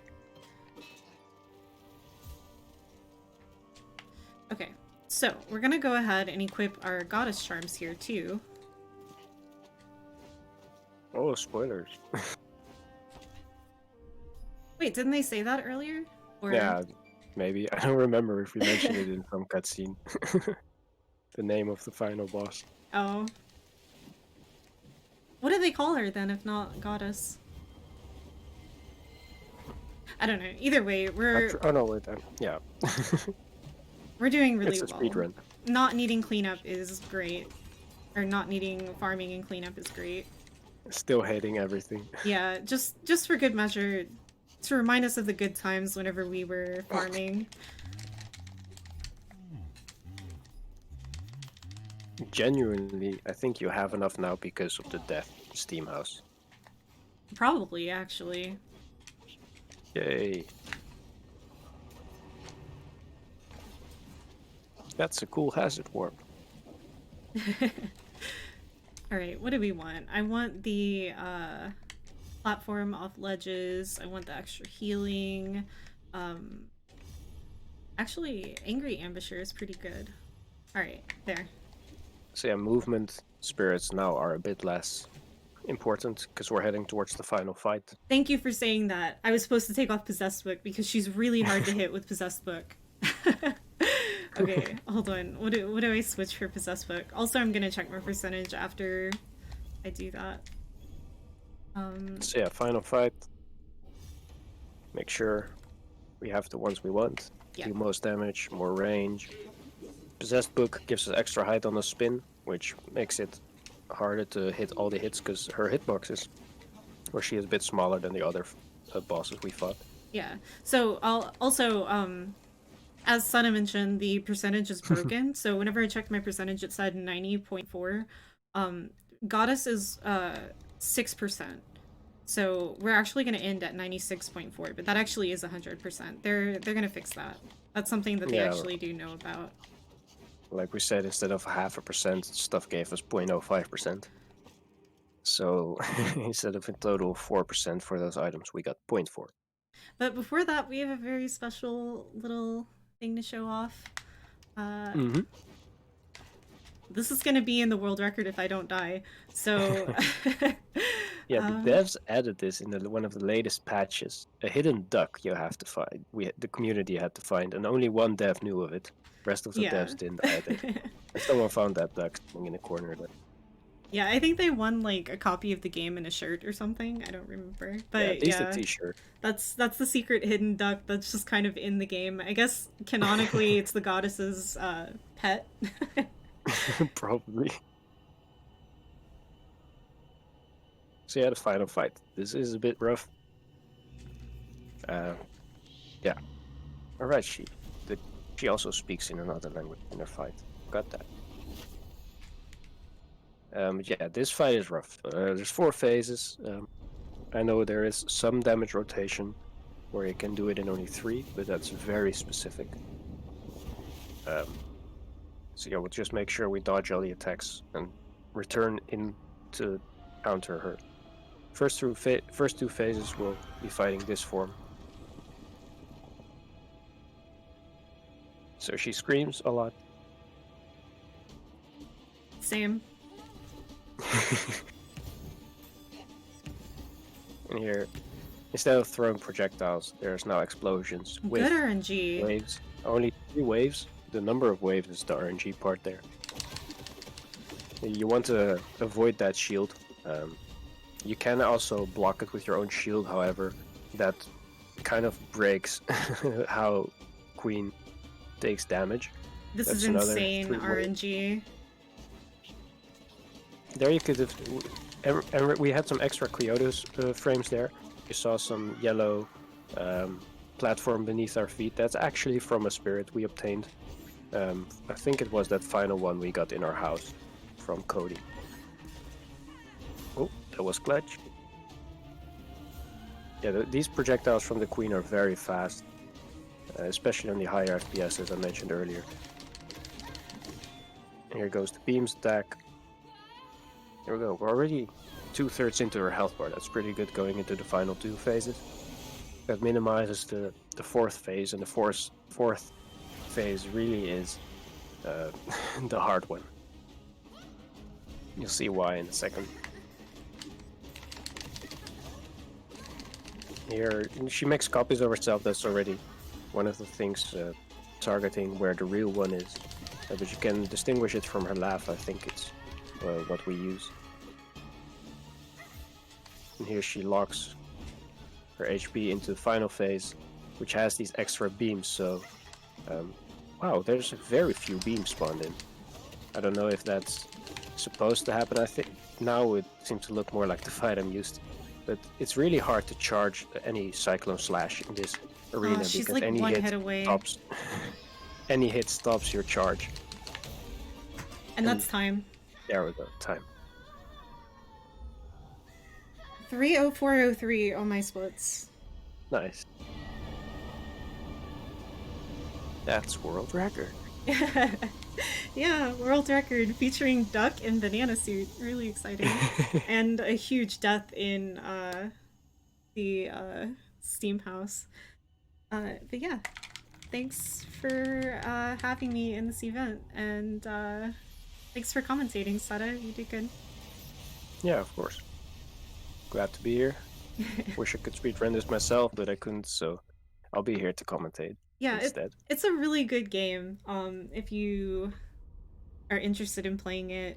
Also, we do have a Discord server. It is the official Discord server for the, like, it's the developers Discord server. We just host our speedrun community in it. So if you ever have any questions or anything like that, if you're interested in getting into that, then that's a good place to start. I think you can get to that from speedrun.com. But yeah, we have a very exciting run coming up next with Hollow Knight. So I'm gonna go get set up for that, and we can go ahead and go into an intermission. Yes.